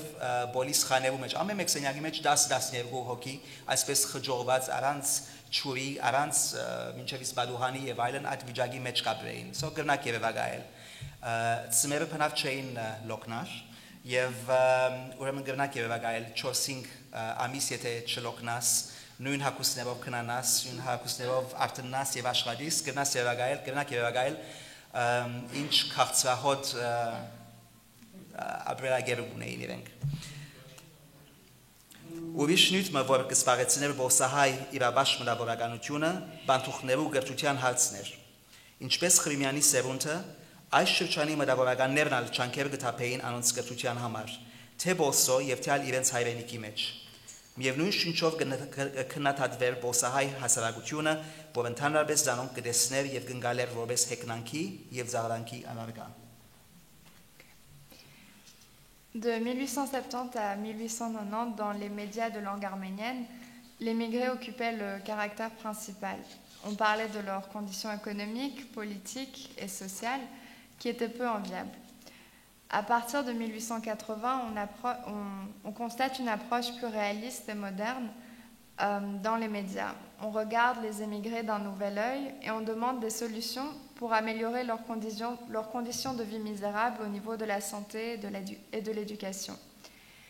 On les accuse des maux de la société comme par exemple la choléra et d'autres maladies à cause de leur mode de vie qu'on considère être pollué et sale. On leur demande par exemple d'utiliser du savon pour mieux se laver, avoir une meilleure hygiène de vie pour éviter que les maladies se propagent. Mais ça reste difficile dans le contexte des Khan de garder une hygiène de vie qui est désirable, encore plus pour ces hommes qui viennent seuls. Et puis après, il va rajouter les hommes, la plupart du temps, se marient vers l'âge de 12 ans et à 16 ans, ils ont déjà entre 3 et 4 enfants. Et quand ils viennent à Constantinople, c'est pas qu'ils sont pas mariés, mais qu'ils laissent leur famille derrière. Et c'est très dur parfois l'hiver, il n'y a pas d'eau, voilà, donc de pouvoir se laver. Les intellectuels arméniens de l'époque se préoccupaient aussi beaucoup des questions d'éducation. Au grand public, ces émigrés étaient devenus des caractères dont on se moquait et les intellectuels essayaient de trouver une solution pour remédier à cela. Ասյուն խնդիրները արժանացած էին Բարոնյանի եւ Գիզական քրիչին լուրջ ուշադրության։ Այսպես Բարոնյանի արցակ տողերը մեկ կողմեն գարձարձային ընկալված ընկերային առողջապահական եւ գրթական մտահոգությունները միաժամանակ ծաղրելով եւ խարազանելով բոսո հանրության արհամարհական մոդեցումը թեպի բանթուղթը որպես տքետ, անգիրտ, միամիտ եւ աղդոտ անց։ Անգամ եւս վերադառնանք Բարոնյանի խոսքերուն։ Դիգինը Պերնագրին դված բացատրությունեն կողլալով հրամայական եղանակով մսավ։ Այս անգողինը նսունդուկները վեր հանեցեք։ Պերնագիրները հնազանդելով Պերները նորեն վերցուցին եւ հազիվ թե սանտուխին առաջին ասիջանին վրա գողած էին, դիգինն բորած։ Լևնեն եկաք դուք։ Ոչ, մեծ փողոցեն եկանք։ Գիտեմ, որ մեծ փողոցեն եկաք։ Այդ ոտքի ամաններով վերգելնվի, տեսեք ինչ չվիք դախտակներս։ Ես այսօր սրբեցի անոնք եւ հոգիս Պերանս եկավ։ Ինչ ունենք, ուրիշ ոտքի աման չունենք։ Ինչու գայնև երեսս կնայիք, չհանեք զավոնք։ Մի բորար դիգին, մի բորար գահանենք։ Եվ հանեցին իրենց ոտքի ամաններն, որոնք ավելի մաքուր էին, քան իրենց ոտքերը։ Այդ ոտքերով վեր պիտի ելնեք, կրկնեց դիգինը։ Ուրիշ ոտք ունենք, այս ոտքերով պիտի ելնենք, պատասխանեցին բանտուխներն այնպիսի խղճուկ կերպով, որ կարծես թե իրենց աղքատության պատճառով երկու ոտքն ավելի չէին գցած ունենալ։ Եվ որպես թե հարուստերը 4, 5 կամ 6 ոտք ունեցած լայն։ Վարի չեք, չեմ ուզեր, քեդինը ցկեցեք, ես կդանիմ։ Բարոնյանի այս երկիծական դողերը շատ բան կբարձապանեն ժամանակագից ոսահայ իրաբաշխամետ մտավորական ընդրանիին, intellectual elite, եւ նաեւ ընդհանուր քաղաքացիներուն բանտուխներուն նկատմամբ հայացքին մոդեցումին եւ գարձիկին մասին։ Խմբակիր, քրակետ եւ քաղաքական կորձիչ Արփիար Արփիարյանի խրախուսանքով եւ քաչալերանքով հարաճ եկած քրողներու եւ մտավորականներու խմբակի անդամները կմոդենային եւ գոշոշափեին զիրենք ուզող ամենօրյա խնդիրներ նշանապան ունենալով ներկայացնել ցանկը ինչպես որ է։ Այսպես բանտուխտության երևույթը կզննվեր իր բազմագողմանի երեսակներով, ուր բանտուխտի վիճակի եւ անոնց դժվարությունները գոսանուվոսո մեջ թարնախկատությունը, առանցնությունը, երկրի եւ ընտանիքի կարոտը, ծանր աշխատանքը, շահագործումը բացահայտորեն կնշվեին եւ կհաղորդվեին ընթերցող հանրության։ Արփիարյան, որ այս շրջանին ընթացքին դարբեր ժամանակներ վարած էր թե Մասիսի, թե Արևելքի եւ թե Հայրենիքի խմբակրությունը, հրաբարակի վրա ունեցած թիվը օգտագործելով միջոց եւ դեղ հայթայթած էր երդասարդ եւ արդիական մտայնություն ունեցող երդասարդ քրակետներու փորձերուն։ Արևմտահայերեն աշխարհապարով քրող կարևոր թեմքերեն Գրիգոր Զոհրաբ, Տիգրան Գամսարագան, Լևոն Փաշալյան, Եվան Սմակեշխանլյան, Եվուխան, Մելքոն Գյուրջյան, Հրանտ եւ ուրիշներ այս շրջանագին կպատկանեին։ Մինչ հանրության ցանոթ են ասկերողներու ստեղծագործական երգերը, fictional կորձերը, նորավեբերը կամ պատմվածքները, սակավ ուսումնասիրված են անոնց քրոնիկները, հրաբարակագրությունները, հոդվածները, քննադատական եւ քննադատական այլ աշխատությունները։ Ces problèmes étaient aussi visibles dans les œuvres caricaturales de Baronian, qui d'un côté parlaient des problèmes de société, d'éducation et de santé, et d'un autre côté se moquait du grand public de Constantinople, qui lui se moquait de la stupidité des émigrés impolis, naïfs et sales. Dans l'extrait que Vasquen a lu, on parle de la femme de la maison rue des Fleurs. Quand les porteurs arrivent et la femme se montre accueillante au début, elle leur demande de monter et lorsqu'ils commencent à monter, elle se fâche, elle leur demande s'ils viennent des montagnes parce qu'ils avaient des chaussures sales. Ensuite, elle leur demande d'enlever les chaussures et lorsqu'ils enlèvent les chaussures, la femme réalise que leurs pieds sont encore plus sales. Et donc du coup, elle leur demande de ne pas prendre les escaliers qu'elle vient de nettoyer et de laisser tout en bas. Cette histoire montre l'état d'esprit des Arméniens riches de l'époque envers les émigrés porteurs. Tout comme Arpiarian, d'autres éditeurs et analystes politiques se sont rassemblés pour écrire ouvertement sur les difficultés de vie des émigrés, leur pauvreté et leur solitude, leur manque de la famille et de la terre natale, le travail manuel qui était très dur et le fait qu'on profitait souvent d'eux. Arpiarian était à la tête de 3 journaux, Massis, Arevelk et Hayrenik. Il donnait souvent l'opportunité à de jeunes journalistes d'écrire pour lui avec une perspective plus fraîche et jeune. Dans les figures importantes, on compte Grigor Zohrab, Dikran Gamsaragan, Levon Pachalian, Yervan Sırmakeşhalyan, aussi connu en tant que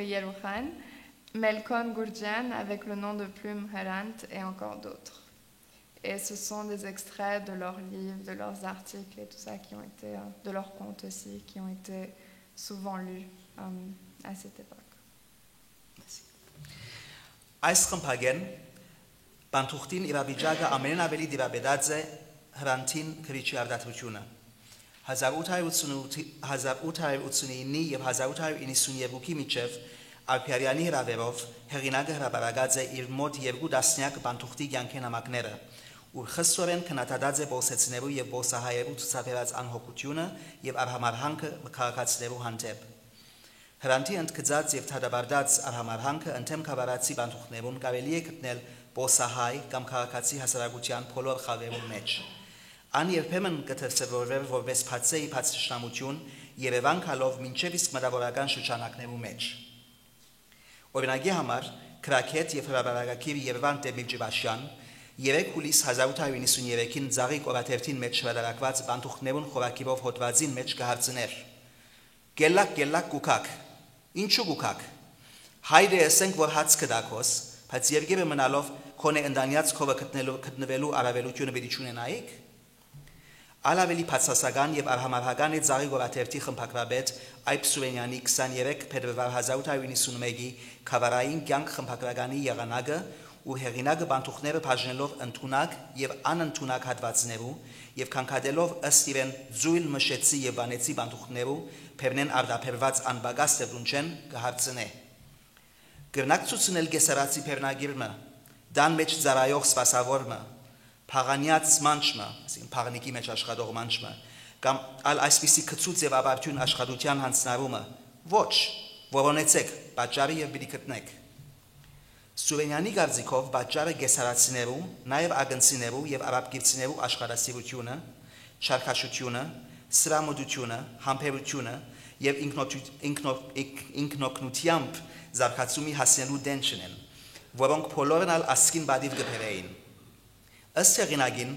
այլ կավարացի ասկայիններուն թարն վիճակը արդյունք է իրենց ձույլ եւ անընդունակ փարուց Սուրենյան գշարնագե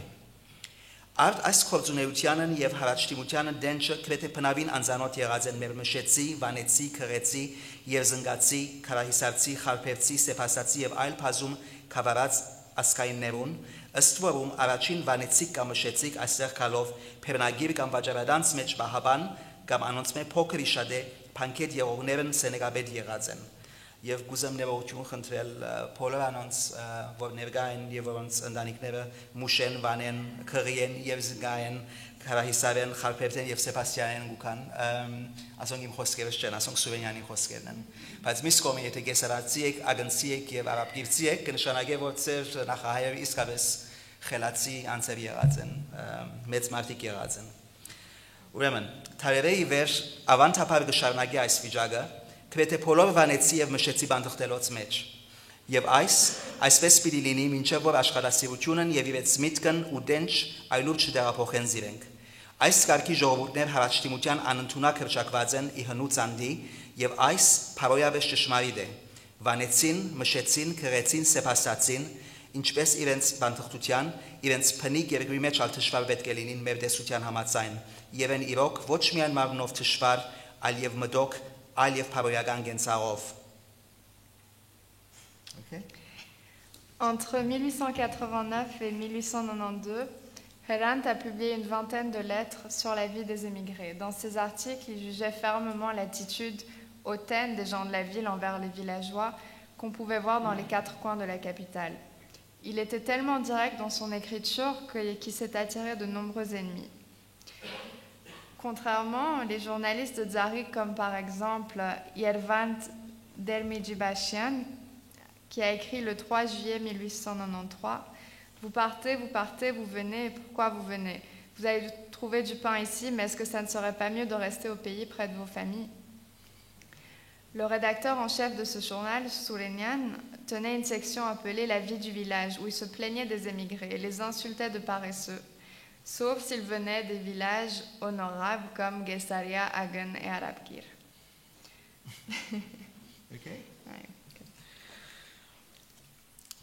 Ավելի ծայրահեղ օրեն դարբեր չեր գնալալ երիտասարդ իրավաշտ Տիգրան Գամսարագանի մոդեցումը թեպի բանթուղթը։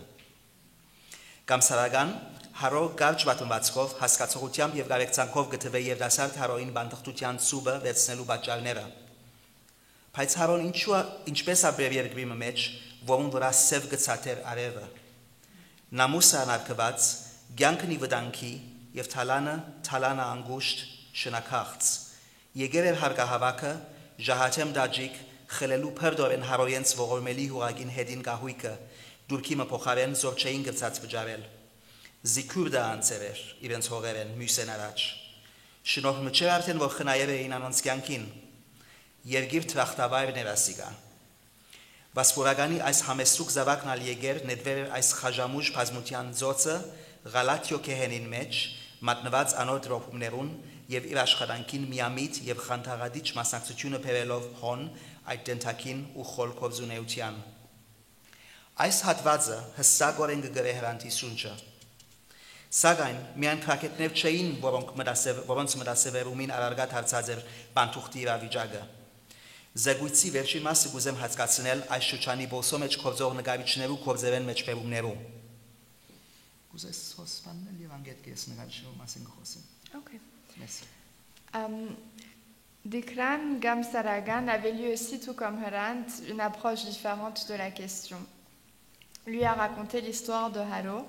et ses raisons d'émigrer. Haro venait d'un village où les conditions de vie étaient extrêmement difficiles et sa vie était constamment en danger. Donc pourquoi y rester?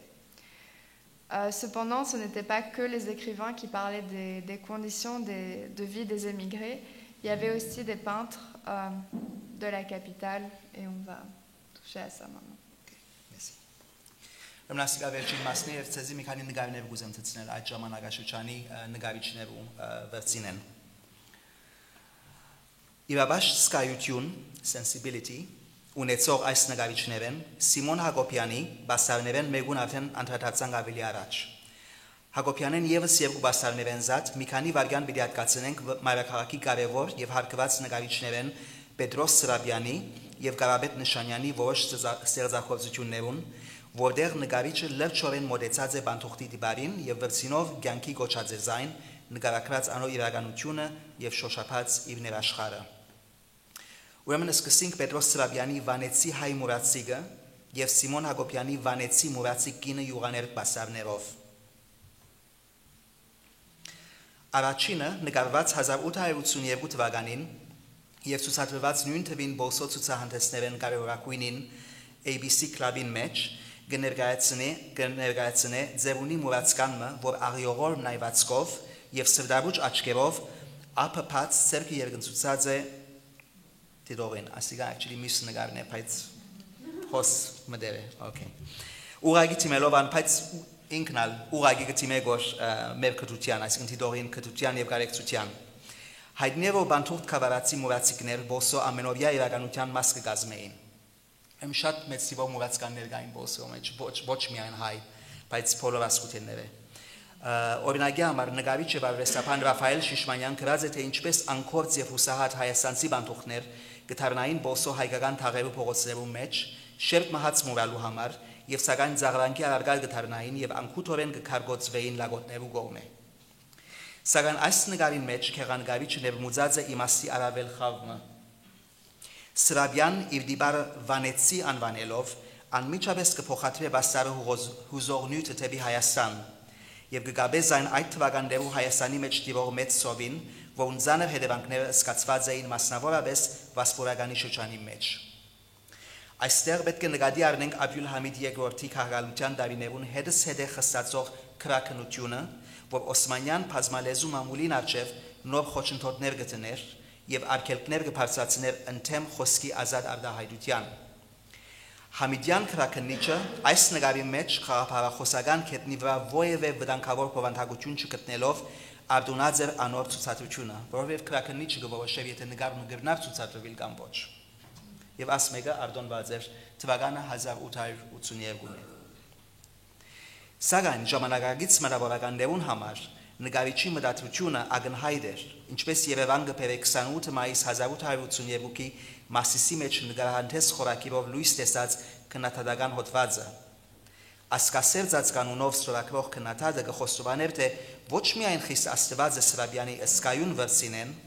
ալ նաև արդյունք տապած վգայելով նամանավանդ թե դեսած էր մինչև իսկ օդարներ, որոնք նույնպես տխրած էին նկարին երևույթին առջև։ Donc à part Hagopian, il y a aussi deux autres grands peintres. Le premier c'est Bedros Serabian et il y a aussi Garabed Nashanian. Dans ces œuvres, on voit que l'artiste, dans cette œuvre-ci, on voit que l'artiste s'est rapproché des émigrés de très près pour pouvoir montrer leur réalité, leur monde intérieur. Donc cette œuvre s'appelle Le mendiant arménien de Van et a été faite en 1882. Donc ce vieux mendiant qu'on voit, à part la beauté de la peinture même, elle nous transporte aussi directement en Arménie, où l'on vit une période tragique de famine qui est assez répandue. Il faut aussi se rappeler qu'à cette période, sous le règne du sultan Abdulhamid II, il n'y avait pas vraiment de liberté d'expression. Donc cette peinture a pu être exposée justement parce qu'a priori, elle ne révèle aucune idéologie politique. Cependant, pour les intellectuels du moment, le message était très clair. Et il y en a qui ont même écrit avoir versé une larme en voyant cette œuvre. Merci. Հիմա փախտենք Սրաբյանի Մուրացկանը։ Սրաբյանը դասինը թվա ամենեն նշանավոր բոսահայ նկարիչներն մեկն է։ Այսօր պետք է բոլորին մոծված է, բայց շատ կարևոր անուն մնե եւ որևէ աշխատանք չի գայր մասին մինչև հիմա։ Փախտենք Սրաբյանի Մուրացկանը Հակոբյանի 1889-ին ստեղծագործած Վանեցի Մուրացի կինը ստեղծագործության հետ, որ նույնպես կանտրադառնա Հայաստանի մեջ տիրող դժվար բայրաններուն։ Ուրեմն Հակոբյան Սրաբյանի նման օգտագործած է Վանեցի հորչորչումը, սակայն հոս հայ բարի բացակայությունը նկարի խորակիրեն հստակ վկայություն մնե 1882-ին իվեր ավելի խստացած քրակնության եւ որևէ հայկական ինքնության արտահայտություն եւ մանավանդ Հայաստան բարի կորզածություն պետության կողմէ կնկալվեր խորին կասկածանքով։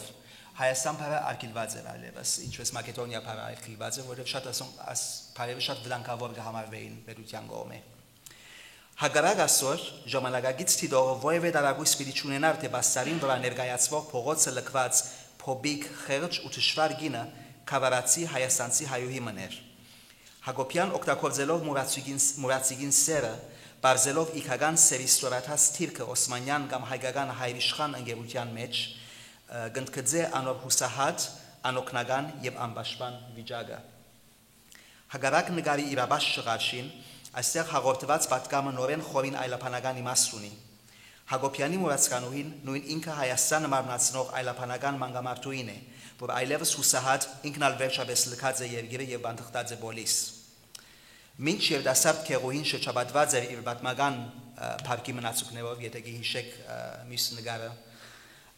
որպես հերանեկար ունենալով Արաքսը եւ Մասիսը, որպես ծերունի մուրացկանուհի անգործընծուցած է որևէ հրաբույր եւ կանգնած է չոր գիսապլադակ պատիմը առջև։ Հակոբյանի դխուր բաստարեն բացակա են հույս եւ փայլուն աբակայի որևէ խոստում։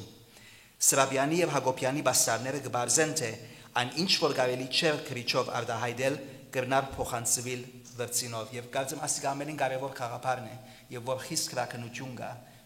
շատ բաներ կան որ չես կնարկվել սակայն նկարիչի վերցինով կրնաս այդպես բաներ արտահայտել որ իսկապես քրակնիչի աչքին կրնա խուսափել այսպես այլապանության ապավինելով մտավորականներ կհաջողեին պետության կողմէ վտանգավոր սեպված խաղապարներ հաղորդել հանրության հաջող վրիբելով քրակնիչի խիստ ակնոցեն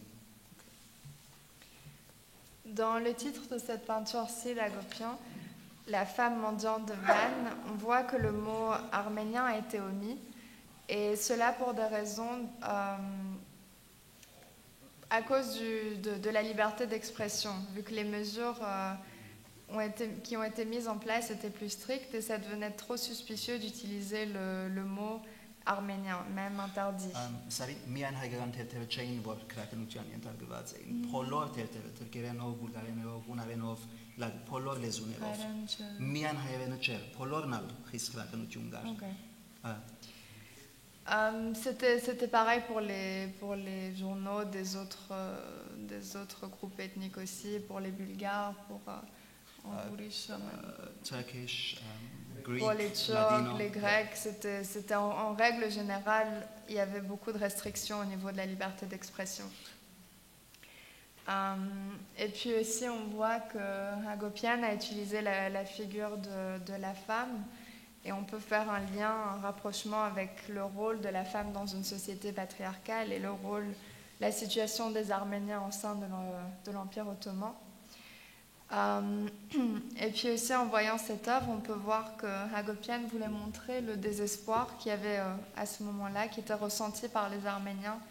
qui se sentaient seuls et sans protection. Donc c'est aussi un message qui est idéologique en fait. Dans cette œuvre assez triste, on voit qu'il n'y a aucun espoir dans l'avenir. Et ces tableaux me démontrent que ce qui n'était pas possible d'écrire sur papier, dû à toutes ces restrictions et ces conditions sur le terrain, c'était possible de transmettre tous ces messages à travers des œuvres artistiques, à travers ces peintures justement. Հաջորդ նկարը որ ուզեմ ներկայացնել իր ժամանակին շատ նշանավոր նկարում էր ուրեմն հսկա բաստարում է ասիկա 2 մետր երկարությամբ եւ 1.5 մետր բարձրությամբ 1890 թվականին նկարված է Կարաբետ Նշանյանի կողմէ նորեն Կարաբետ Նշանյանը 19-րդ հարյուրյաչավորության բոլսո ամենանշանավոր նկարիչներն մեկն էր Իտալիա զարգացած էր 1890-ին ասնգարը ծախվեցավ եւ Ամերիկա գրգվեցավ վերջին անգամ ցուցադրվեցավ 1893-ին անգետ կգործված է չեն գիտեր ուր կգտնվի ընտանիքը կդա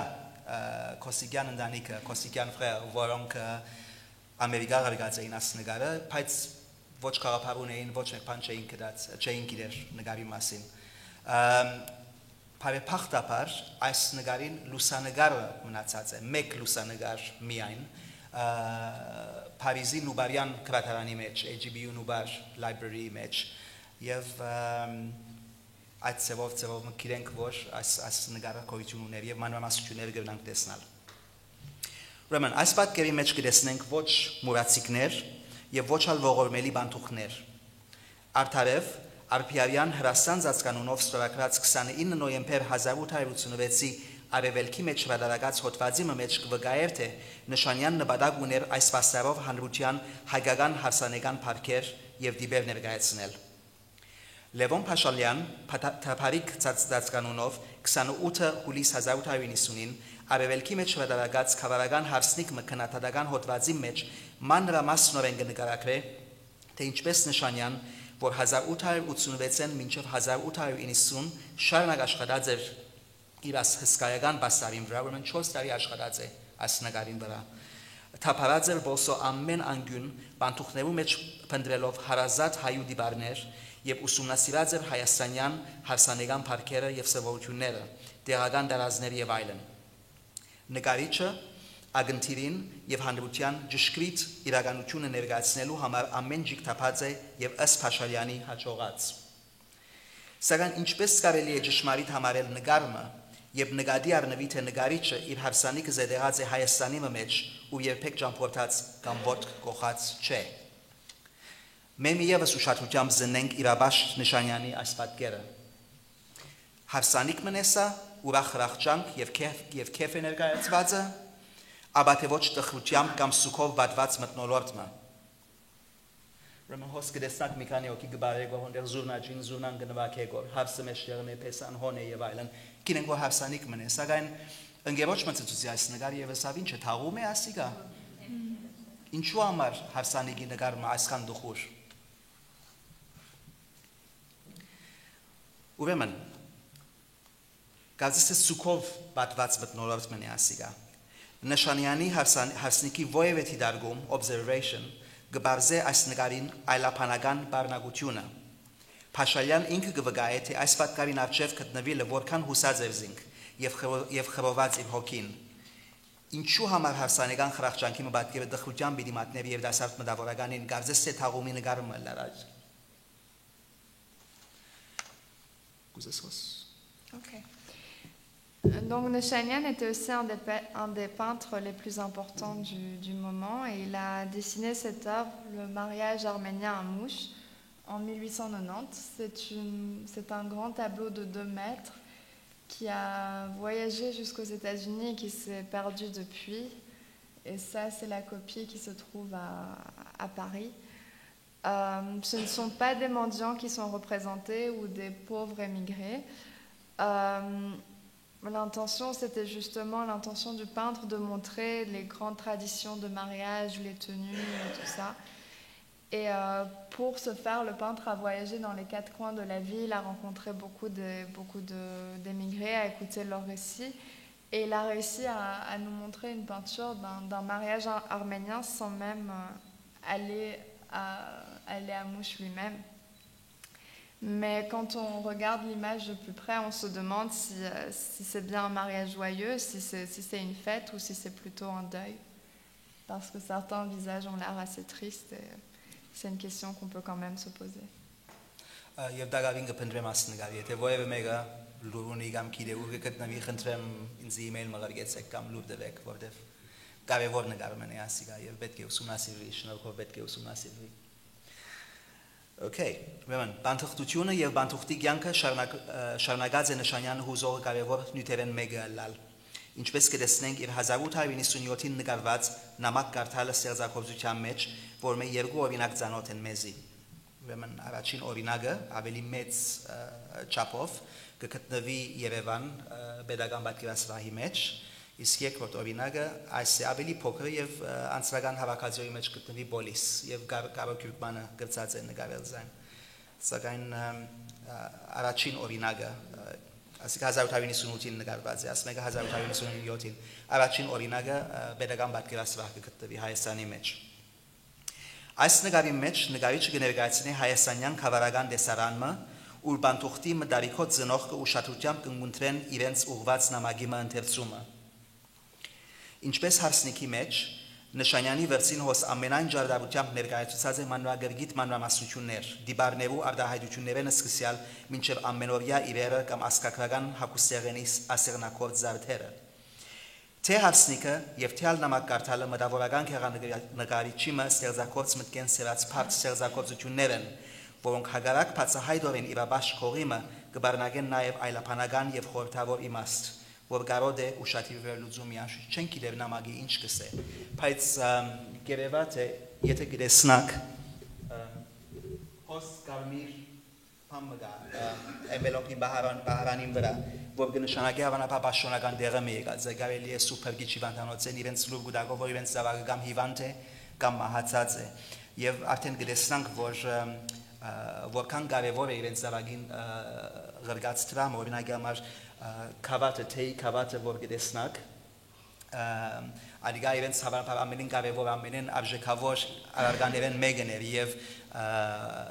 նամակ կարդացողը որ կարելի է ուսուցիչ մներ կամ մեկը որ քրել կարդալ գիտեր իրենց գյուղի մեջ հավանաբար ուսուցիչը անոր որպես պատիվ այդ թեյ քավատը կոծածած են այսինքն շատ մանրամասնություններ կան այս նկարի մեջ որ գնանք ընդարձակել եւ վերլուծել եւ այլն բայց նորեն խնդիրը բանթուղթությունը շատ կարևոր նյութ մներ այս նկարիչներուն համար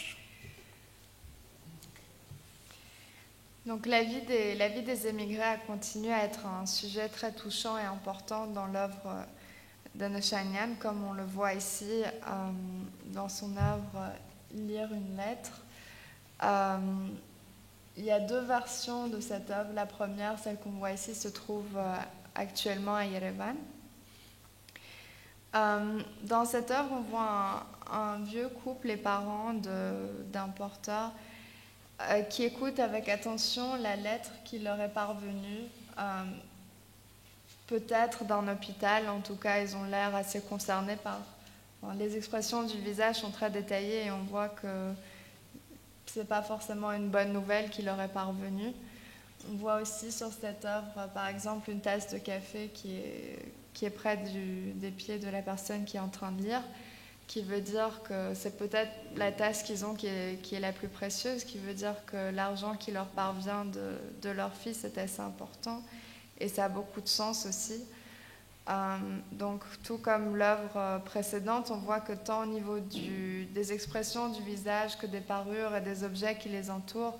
tout est très détaillé. Et on voit aussi que c'est vraiment le caractère de l'émigré qui est le caractère important dans ces œuvres.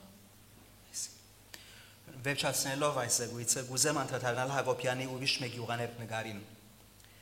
Մշեցի համալի կենցանակիրը այս նկարիչի ամենեն խորաթափանց եւ հոգեբանական զալքերով հարուստ ստեղծագործություններն մեկը կարծես հրանտին շունչով օժտված։ Հակոբյան մեզի ներկայացուցած է դիբարը այլևս երիտասարդութենե հերացած մշեցի բանտուղտիմը։ Համագրելի կավարացին ինքնավստահ ուղիղ նայվածքով մգարձես սիրողին գհրամայե ուշադրությունը կենտրոնացնել իր վրան։ Պահմը կանգնել եւ նայել իրեն։ Եվ այս պահուս եւ բոլորս միասին կզննենք մշեցի փեռնագիրը, խոսքս կավարտեմ գարտալով երկու գավշատվածներ։ Առաջին առնված է Արփիարյանի 25 փետրվար 1884-ին Արևելքի Էջերում մեջ հրատարակված հոդվածեն, գրված Սրաբյանի մեկ պաստարը մանուկ աղբարը տեսնելու առիթով։ Ուրեմն Արփիարյան գայցել է Սրաբյանի ատելյեն, աշխատանոցը եւ այս նկարը գտեսա մի քանի ընկերներու հետ։ Ուրեմն Արփիարյան գրե. Մի քանի բարեկամներու հետ այցելեցինք բարոն Սրաբյանի տունը։ Մանուկ աղբարը նոր ավարտած էր։ Չենք գիտեր մանուկ աղբարը ուր գտնվի, չեմ տեսած այս նկարը, դակավին կփնտրվի, բայց հավանաբար մեգումը տունը գրբված է, ուր գիտենք։ Այդ վդից դխրասկյաց թեմքը այդ մարած աչքերն, նիհար մատներն, ցնցոդիներն եւ չեմ գիտեր ինչ տեսակ ազնվական հովմը, որ գծածաներ ամբողջ թեմքին վրա, մելամաղցի գրինս մեզ ամեն կսալ։ Կհիշեինք Քամար Քատիբայի շլինքն արևար մեյդանին մեջ կայնած Ղարիբ Մշեցին, այն սրդարուչ բանաստեղծությունը, որ ամենուս սրդին խորը հնչած է եւ զոր այժմ գրմանացներ Սրաբյան, որ ջարադար լուսանկարիչը կարող էր այդքան գենթանի ներկայացնել մի թեմք, որ փուրն զորությամբ ցոլացնե Ղարիբին բոլոր վշտերն։ Հայրենի դան, օջախին գարոդովը խանցվող բանտուղտին բոլոր ցավերն կգարտային այդ թեմքին վրա։ Զարմանալի բան կսեր մեր ընկերներն մին։ Եթե զինքը ձերու գտեսնեմ, անշուշտ առանց մի փոքր ուշադրության կանցնիմ կովեն։ Իսկ այն պատկերը նայելով նորա աչքերը գարձես մագնիս լինին եւ հայացքս թեպի իրենց կքաշեն։ Եվ ճիշտ է, կարելի է այսպես մարդոց արջևեն 1000 անգամ կանցնենք ամեն օր, մեկ անգամ չենք նայի, սակայն եւ որ այսպես հոգեբանական վրձինով նկարված եւ որ տեսնանք, արջևը գնանք եւ այդպես։ Երկրորդ մեջբերումը փախած է բանտուղտի կյանքեն նամակներու հեղինակին քրիչեն։ Հրանտ կարծես քեղանկարիչ մլար եւ իր առաջին նամակին մեջ ընդունելով Արփիարյանի Մասիսի Էջերու մեջ բանտուղտներու կյանքը ներկայացնելու հրավերը էջին կհանցնե հետեւյալ դողերը, որոնք կնկարագրեն իրեն նվիրված վասպուրականի արդամետ քյուրեն խնձորմը։ Եվ այս փոքր մեջբերումը զիս այս նկարը գիշեցին չեմ գիտեր ինչ, որովհետեւ հրանտը խնձորմը կնկարագրե։ Եվ ես այդ խնձորի նկարագրություն եւ որ գարտամ, այս նկարը աչքիս արջև գուկա։ Մդերմական սիրով կարաչարգես Սիրելի Դիմարփիար, որ հոտ Մասիսի համար բանտուղտերու կյանքեն կրեմ։ Ինչ կրեմ։ Երեք բարոն Շաքարյանը վանեցի ուսուցիչ մնե, որ վանեն բոլիս եկած էր եւ անգետքը յետ վան վերադառնալով որպես ուսուցիչ աշխատած էր։ Երեք բարոն Շաքարյան Արդամեդու մեկ խնձոր դվավ ինձ։ Արդամեդը քյուղմն է եւ շատ նշանավոր է իր խնձորներով։ Հիմա Էդրեմիդյան ունը վանի վանաձովի աբին գտնվի։ Ինչ երկյուղացությամբ ցերկս երկարեցի եւ որ չափ խնամով փույթ ունեցա, որ քրբանիս մեջ չվնասվի։ Նկարագրեմ զայն։ Նախ պետք է դիտել, որ անհամեմատ է այն, եւ կխորիս, որ 30-օրյա ճամփորդությամբ անցած է սրդից սիրած վայրերեն եւ սերձով ու անտուններեն եւ դակավին իր փուրումն անգորուստ կբահե։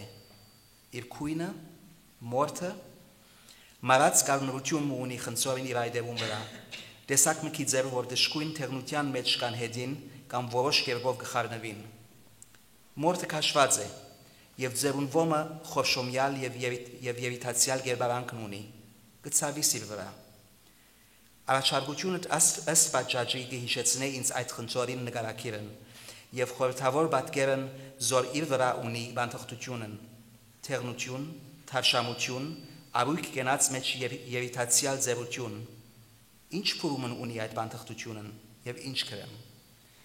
Շատ շնորհակալ եմ ձեր ներկայության համար եւ եթե կգարձեիք, որ 20 վայրկյանով պիտի վերջացնեի, շատ կսխալեիք 30 տարվա մեջ առաջին հայերեն քրությունս է եւ ցեզի որպես հոստիջուն էի հոստել։ Ուրեմն շնորհակալ եմ ձեր համբերության համար։ Այդ սարինը դակավին չվերջացած։ Donc le tableau ici, le portrait d'un porteur de mouches, c'est une œuvre très profonde et riche en émotions, comme si le texte de Hrant prenait vie.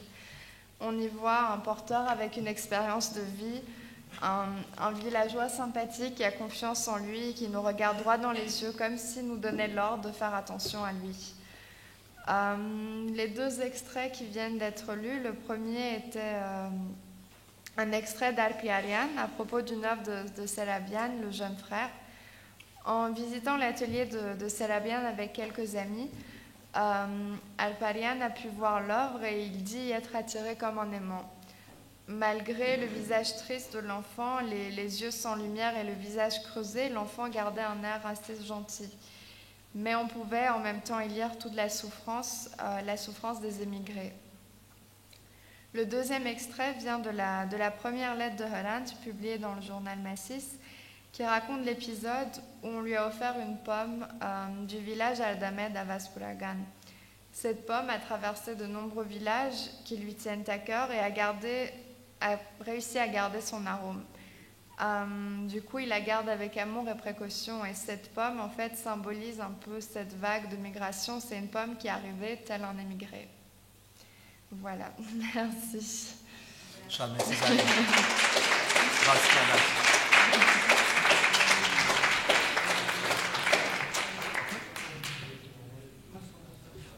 Voive Hartsum, any questions?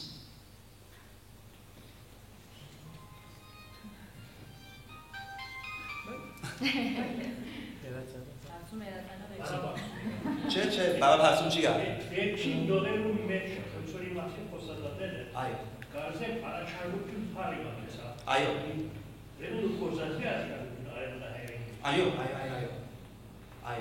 Alpiarian առաջարկած էր Հրանտի, որ բանտուտիակ ներկայացնե Մասիսի էջերուն մեջ եւ ուրեմն այս առաջարկը ընդունած է Հրանտը եւ այս ծրով մոտ 20 ամեն քիչ 20 այսպես բանտուտի նամակներ գրած է Փարին մասին է այո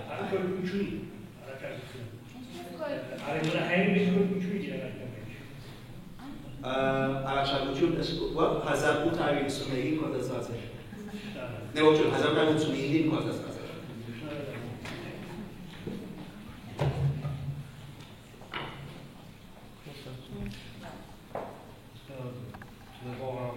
Merci beaucoup pour désolé, je parle pas arménien. Ok. Merci. J'aurais deux questions pour monsieur. La première, ça concerne les artistes donc Agopian et Chanian. Okay. Je voudrais savoir tout simplement si ces artistes ont été en lien avec d'autres artistes européens, notamment des orientalistes, parce que ça vient très orientaliste. Et ma deuxième question, c'est de savoir si les intellectuels ottomans non arméniens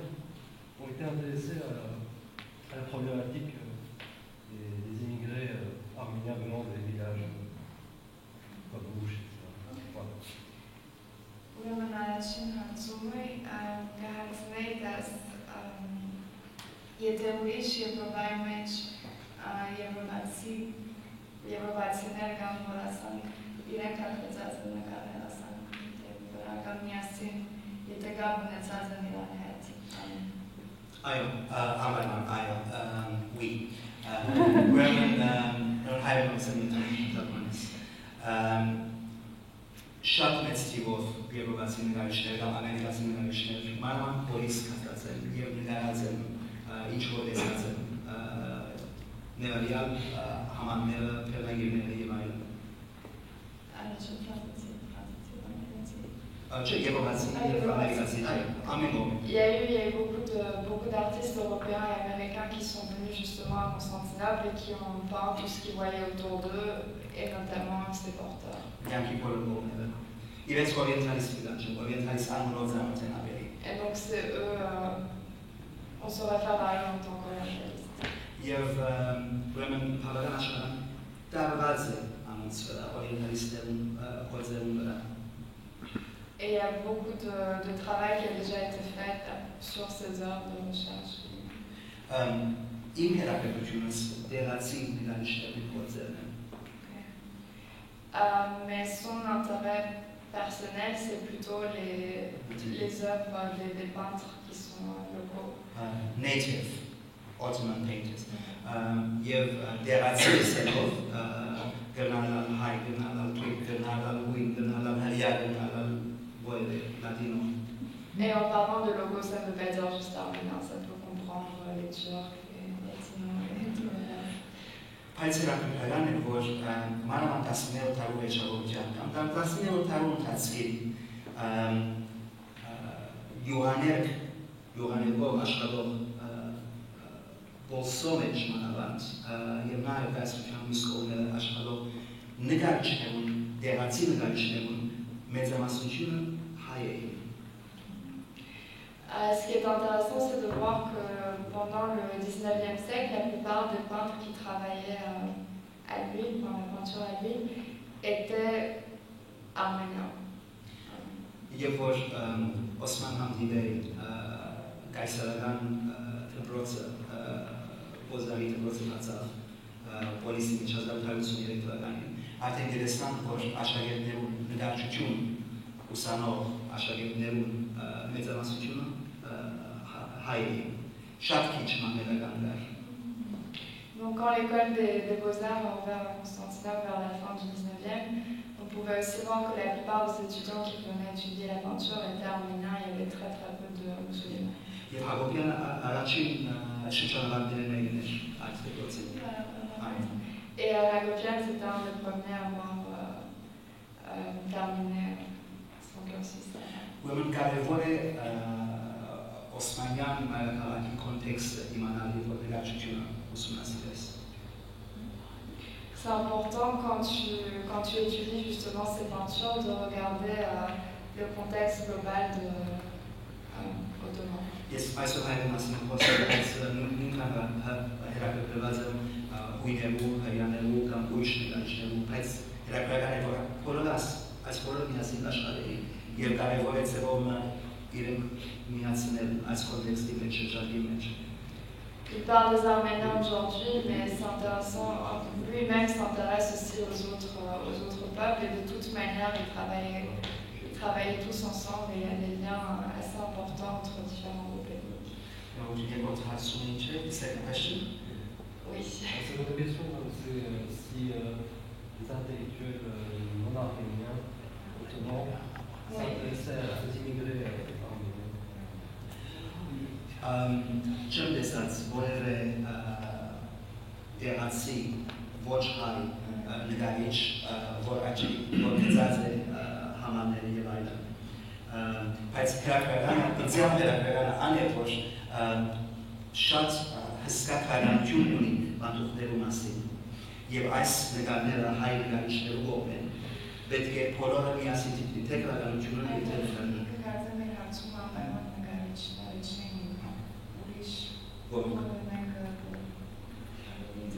Մտավորականները այո, բայց Ոչ հայ մտավորականներ It's a very good question. Ոչ անգամ շատ որքան դեսնանք հայալեզու գրետելու մեջ։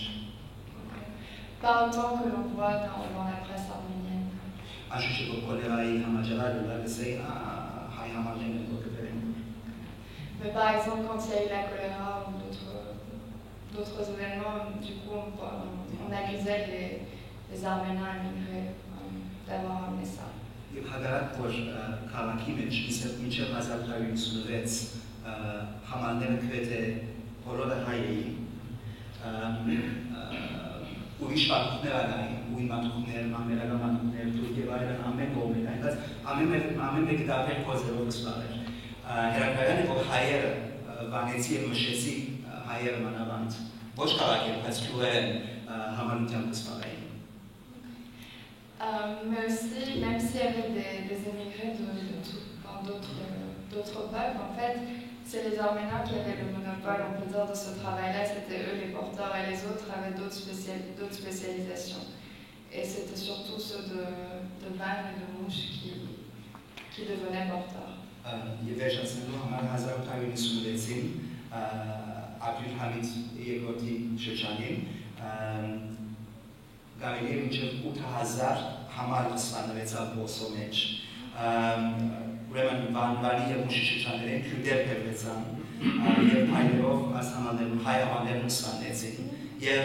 համալներում կոզրորում քյուրդերում անցան։ Ուրեմն 1896-ին ի վեր Բոսո մեջ համալները քյուրդ եղած են։ Ուրեմն կորդար է, ուրիշ կորդ չգան հայեր է։ Վատ կոց չի գարված է կոց է։ Քյուսեր պատվատ կորդը մինան դա մենք բարբանած մեր բաբերը չգիտեմ ինչ եղել են իմ ամեն հայրեթի համբարակ էր։ Եթե այդպես իրենց ելիներում մեջ ոչ կոց ունեին, ոչ ունեին կստիված մկային բոլիս, որպեսի հաց ժային և իրենց տվամի կրագերին իրենց ելքիրը։ Donc en 1896, sous le règne d'Abdoulaye II,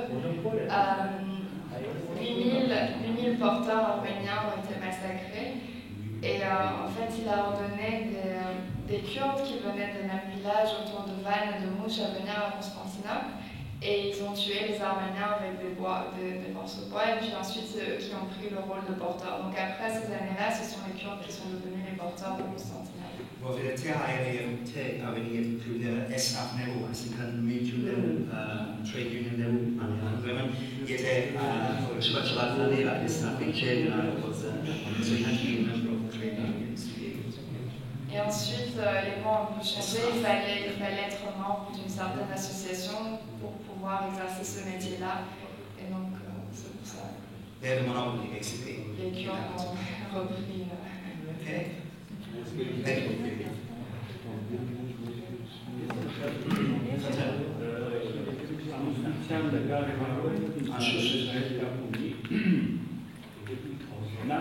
Դերայց կոնֆերանսը լսելուց հետո բոլոր սավանաբար այդ տպավորություն են, որ պատմությունը կրկնվում է, պրոբլեմները նույնն են, մանավանդ սոցիալական շերտերի մեջ հարաբերության նորմերը կարծես թե նույնն են, բայց այս նկարը, երբ որ ես նայեցի, հիշեցի մի իմիգրանտ, որ Բրուքսել է մեծացել, բայց Մարսելում իր կյանքը ավարտեց, Վարդան Սարգսյանի տղան է, որ արխիտեկտ է և մի ֆիլմ է պատրաստել, այդ ֆիլմը հիշեցի ես, որ կոչվում է Les habitants du Palais Royal, թագավորական պալատի բնակիչներ, և այդ ֆիլմի մեջ բան է, էսե, ինքը հարսանեկան պատկեր է ներկայացնում, որ բոլորի դեմքերը տխուր են, և երաժշտությունը հոգեանվստյան երաժշտություն է, ֆիլմը զույգ է դեմ դիմաց կանգնած են պսակի ժամանակ, արողությունն է գնում և այնտեղ մարդիկ լսում են իվերին Երուսաղեմ հոգեանվստյան և ձերքերի մոմենտում են, ֆիլմ է, փորձ է, էսեմն է, ինչու որովհետև ամուսնացողը դա իր զավակի կյանքն էր, ամուսնացողները տղան հայ է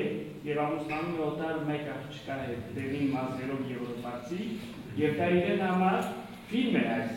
իրեն համար դա վիշտ է տարապանք և համար ժողովուրդը կարծես առաջին դեպքերն էին, որ ժողովուրդը հարսանիքի ուրախություն արտահայտելու փոխարեն մի տեսակ տխուր վիշտն է, այս պատկերը, որ ես նայեցի, ճիշտ է ուրախության պահեր կար, բայց ինձ հիշեցրեց այդ երևույթը, արդյոք հարսանիքի ժամանակ ինչու են տխուր, այդ ժամանակ այդ հարամուսնությունները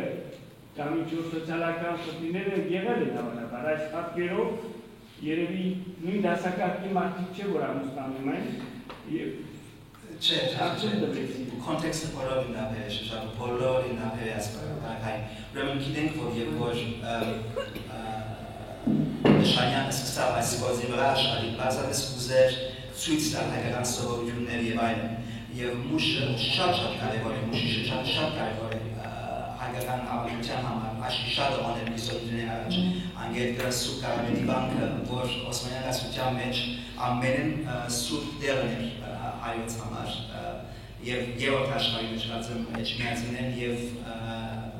Երուսաղեմեն ետքը երրորդ ամենասուրբ վայրը էր ուրեմն մուշը շատ կարևոր է արդեն եկեղեցին ադերեսնակ եթե հին շաբթի Օքսֆորդ գտնվիք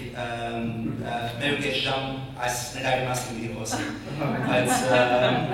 բայց բոլորին դարձել է կոնտեքստը ուրեմն սկիզբը նկարի շուտ է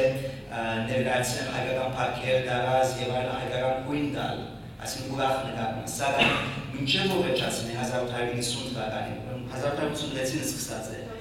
4 տարի աշխատած է այդ 4 տարի ընթացքում շատ քեշ բաներ բարահաց են ավելի խստացած է քրականությունը ոչ չարթեր դերի ունեցած է եւ այլն ուրեմն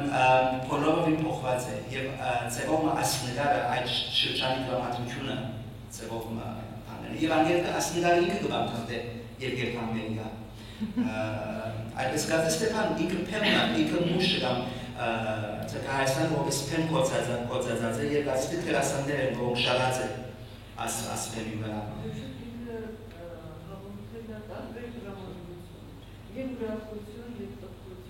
Այս որպես ուրախ նկար սկսած է եւ մինչև վերջանալը բավական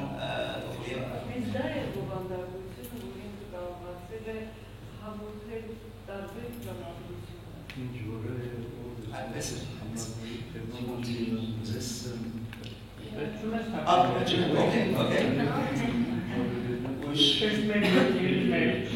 Այդ ներկայերը որ կամազգային ոսկերը ինչ-որ լսում է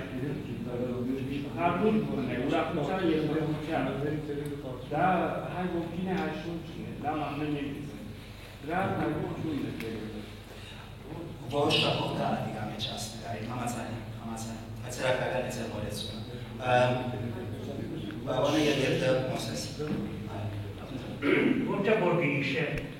Դաստիրորդանու որսո կրակատյան մեջ չեն երող գրազ է, բայց խոսեր կերնագիմներու դարավանքը շինարամներու, շենք շիներու մեջ, հայրերու վրամակցի, ինալ, մահանալ, ինչպես Հրանցը գրած է այդ բանելու մասին, հրանցը շատ գրած է ասի դերում շուչ Ինչպես լոր, մաս չի գազմեր ծեր կերնագիմներու Գրացմեն, անշուտ է գրացմեն, ամեն ինչ լավը կապած է Եվ մի մորանակ, որ նկարիչը Հայաստան հա չէ եղած, մուշ չէ եղած, բան չէ եղած, ուրեմն ինքը փոցնեմ դրացած է ամեն կողմը և փոցած է գտնալի և ասած է, օքեյ, ասորդի մակիցը դարմարի և այլն և ծրով քաշելով իր աշխատանոցը նկարած է զիրեն, ուրեմն աս կոնե դարմարատվացում մի քանի ադը կերնակից է եղած ընան, Փաշարյանը դրած է աս մասին, աս նկարի մասին, բարի մավտակար, անևոք դերագություն ունիք բավական աս նկարի մասին Մոսես Շնորհակալություն այս դասախոսության համար շատ հետաքրքրական էր Հարցումս այն է թե մինչև այս դասախոսությունը ինձ համար բանտուղտները շատ ավելի սենք կախտագանի իմաստը ուներ բանտուղտ պարը, որովհետև շատ քիչ հանդիպած էի պերնագիր բանտուղտ այս գաբակցության եւ ընդհանրապես բանտուղտ պարը ավելի քրագանության մեջ քրագանության միջոցով մեզի հասած է օրինակի համար Վարուժանը բանաստեղծություն ունի որ գկրեմ այլս ովին որտյակս բանտուղտ դեր մինչև երբ բիտ անզանոտ լուսնի դակ օրերը դանցնին դեր մինչև երբ հեկ գլուխդ չսերմև լանչից դակ եւ այլն այսինքն մեզի համար ավելի բանտուղտը քրագան այդ բանին մեջ ներկայացված է ոչ միայն բարոնյանի երկիծական այդ ակնոցին դակ եւ հետաքրքրական է ինչպես բադայեցավ որ ծեր ներկայացումին մեջ բանտուղտը շատ ավելի պերնագիրի այդ պատկերը ստացավ Ադի հետաքրքրական է գիտնալը Գան նաև օրինակ համար բանտուղտի երկերը, գրունգը, գանչե գրունգը Գամ Թավոպանչի ասիկա բանտուղտությունը ձևով մքոն է 15-րդ տարեն իվեր պամ եղած է, բայց բանտուղտությունը Այսի մարդիկ որոնք ուսանեին, երտալ ուսանելու կամ աշխատելու Բանտուղտությունը մեկ բան չեն միայն, բանտուղտություն դնաս եւ երցքեր եկան ուշտեղ աշխատի եւ վերաճանալ, անգել բաներ դե, բայց կավտարը բան է գնա ստիպված է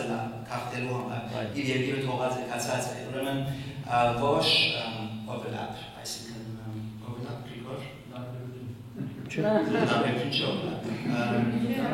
Zuka, այո, որոշ հատկություն կա, բայց դա բանթուղթ պարը ունարել բան ողոս պարել ուկա, ғարի պարնար գործացիոր, ուրեմն, բայց այս պարակային համալները իրենց երկիր չէին ցիկեր, և չէին հերանար առանց մնացել որոնը պիտի վերադառնան, որ իրենց նվադակը վերադառնալ էր, Եվ համալներում բարակային, որտեղ էսնավներում մեջ, այսինքն միություններում մեջ, ամենայն ձևումը այդ խորզի մեջ մոնոպոլի ունեին։ Ուրեմն խորմեն դողուն կանցներ, ուրեմն թարեր շարնակ, մուշի շրջաները, վանի շրջաները, գերթային պոլիս, կաշխարեին մի քանի տարի վերադառնային իրենց ակնանիկ զավակը գղրգեին իրենց տեղը։ Մի քանի տարի աշխատել, անիկա վերադառնալ իր զավակը գղրգեր։ Եվ անդի օրինակ մագանուններ ունենք չէ համալյան, համալբաշյան, ուտեղեն ու կանասով, և իրենց համար իսկապես պամպներ, հբավության պամպներ, և ամեն դեր, այսինքն 19 հարունդացվին ձևում արասպերական ուժ դրված էր ասամաններուն, այսինքն հայ համալը թաշտակ մկրնած, պիանո մկրնած, կրնագի վրա, լերնեն վեր մատուցած է, ամեն մատ գսկանչանալ և այլն, և օդարներ հայեր կրած են ասոր մասին, բանթղթությունը որոշ դխուր տրաջիկ քույներ ունի, բայց ինչպես Գրիգոր կրած է կամ ինչպես Բյուզանդիեջյանը կրած է 19-րդ դարում մեջ, բանթղթությունը միայն քեշ կողմեր չուներ, լավ կողմեր ուներ։ Բայց քաղաքականությունը դա բերվա է, քաղաքականությունը այլս քաղաքական դրած։ Refugee Par rapport à la différence entre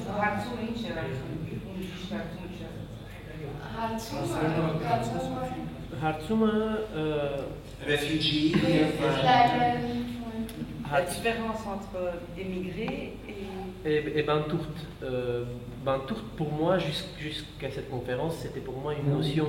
de quelqu'un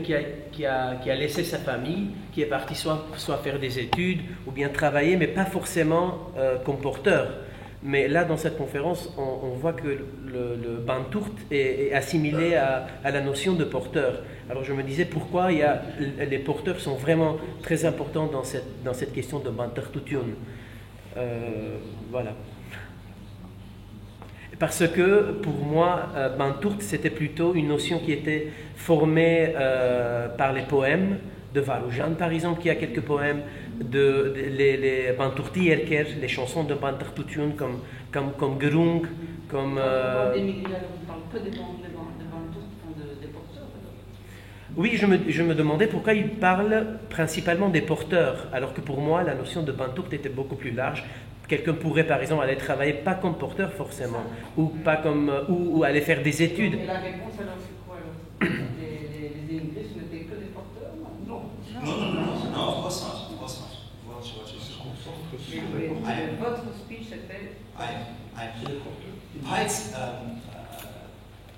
համաները, բերնագիրները ամենեն աչքի զարգորներն էին պոլիսի փողոցներում մեջ։ Արո համարը որ մեդալիչները No, Hamal. It's from Arabic. Hamal means to carry, and in Turkish it's Hamal. Hamal is the given of Arabic. Hamal. It's from Arabic. The Arabic.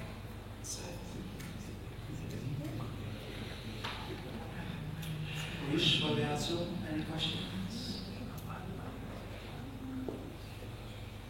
Բոլոր բանտուկները համալներ չէին, պատասխանատվի համալների պատմությունն է տակ։ Չէ, որտեղ ես ամենասաբան եմ, և արվեստի միջոցով մոտեցած եմ ասնյութի, և նկարները և լուսանկարները, որոնք կգտնակ շատ մեծ թիվով համալները կդերգացին են։ Գամեն ուշկյա գնացող կամ մայրաքարտներ գնացող, բոլոր անպայման այդ գործը չեն անում, ինչ արվեստների մեջ է։ Այո, ինչպես ասեի, որնագի համար շատ Հազարացով ես աշխատել։ Յակյաններ լսեցիք այն տպավորություններ, որ բոլոր միայն բանի համար գետան և այերը բոլորը այս գործը։ Ինչպես ասին ավելի առաջ կեսարացիներ, որնագի համար ագնցիներ և անում, որը ադիրատասագատ ագնեն էին իրենց ակում, անոնք ալբան թղտած էին ագնեն, բայց մեծահանուս ստացած էին։ Բայց ինչ կորզին էին եթե համաչը Հավաքս Այդպես ները բան Okay,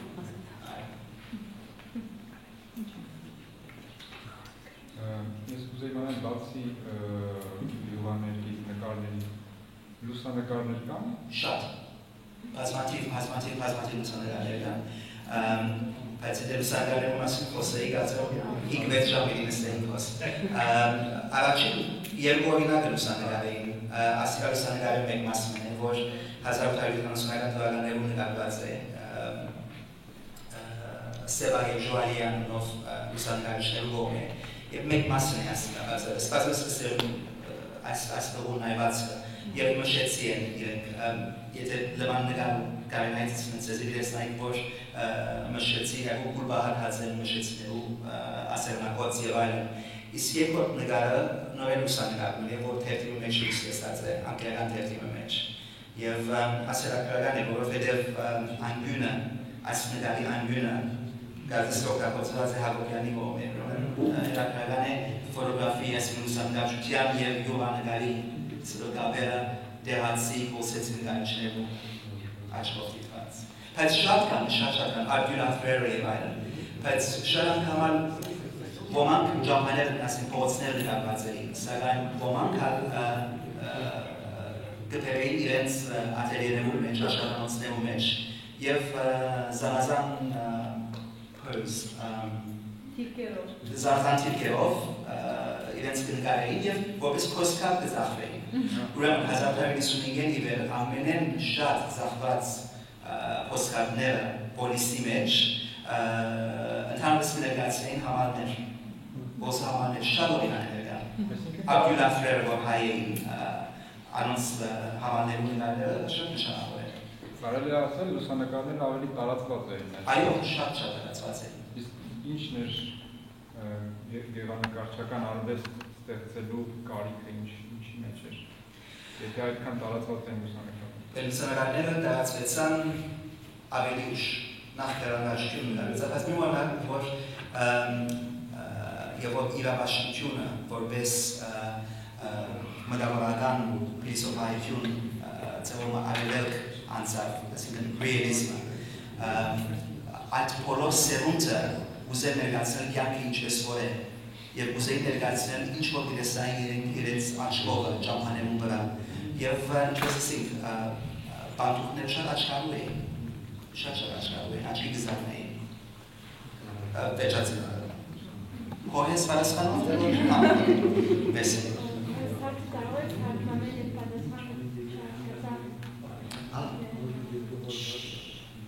Par rapport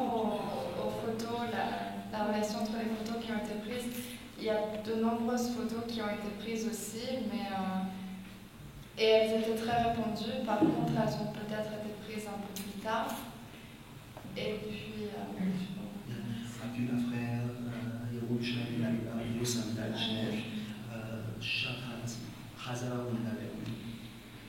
Il n'y a plus de photos...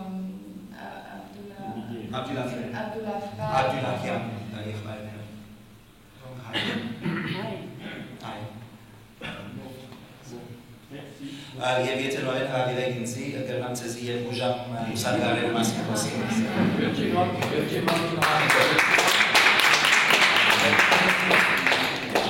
Քարե հարգեցին, եթե այսօր մի անձը երկար գյուղի Ստամբուլ, թե անպարա, որ մեր հայերին Հայաստանեն կացած հայերը Ստամբուլ լեզարի, ինչ կործով իրենց նկարի, համալություն դե ուրիշ կործեր։ Համատները դակավին ոսո մեջ քյուլ են մեծավ մասամբ, շատ ալևի կա, որպես համատ աշխարհին։ Ես կացի երթարցա համալներու մեջ, պոլիսի ոչ հարամասերու մեջ, հայ համալիչ հանդիպեցա, ընդհանրապես քյուլ կամ ալևի է։ Այսօր։ Ինչով համալ չիգա, ինչով կսպարի, Հայաստանցիները։ 5000 քույր և մայրիկ ունի Թուրքիայում։ Հայաստանցի հայ։ Հայաստանցի հայ, այո։ Շատ շնորհակալ եմ։ Merci beaucoup.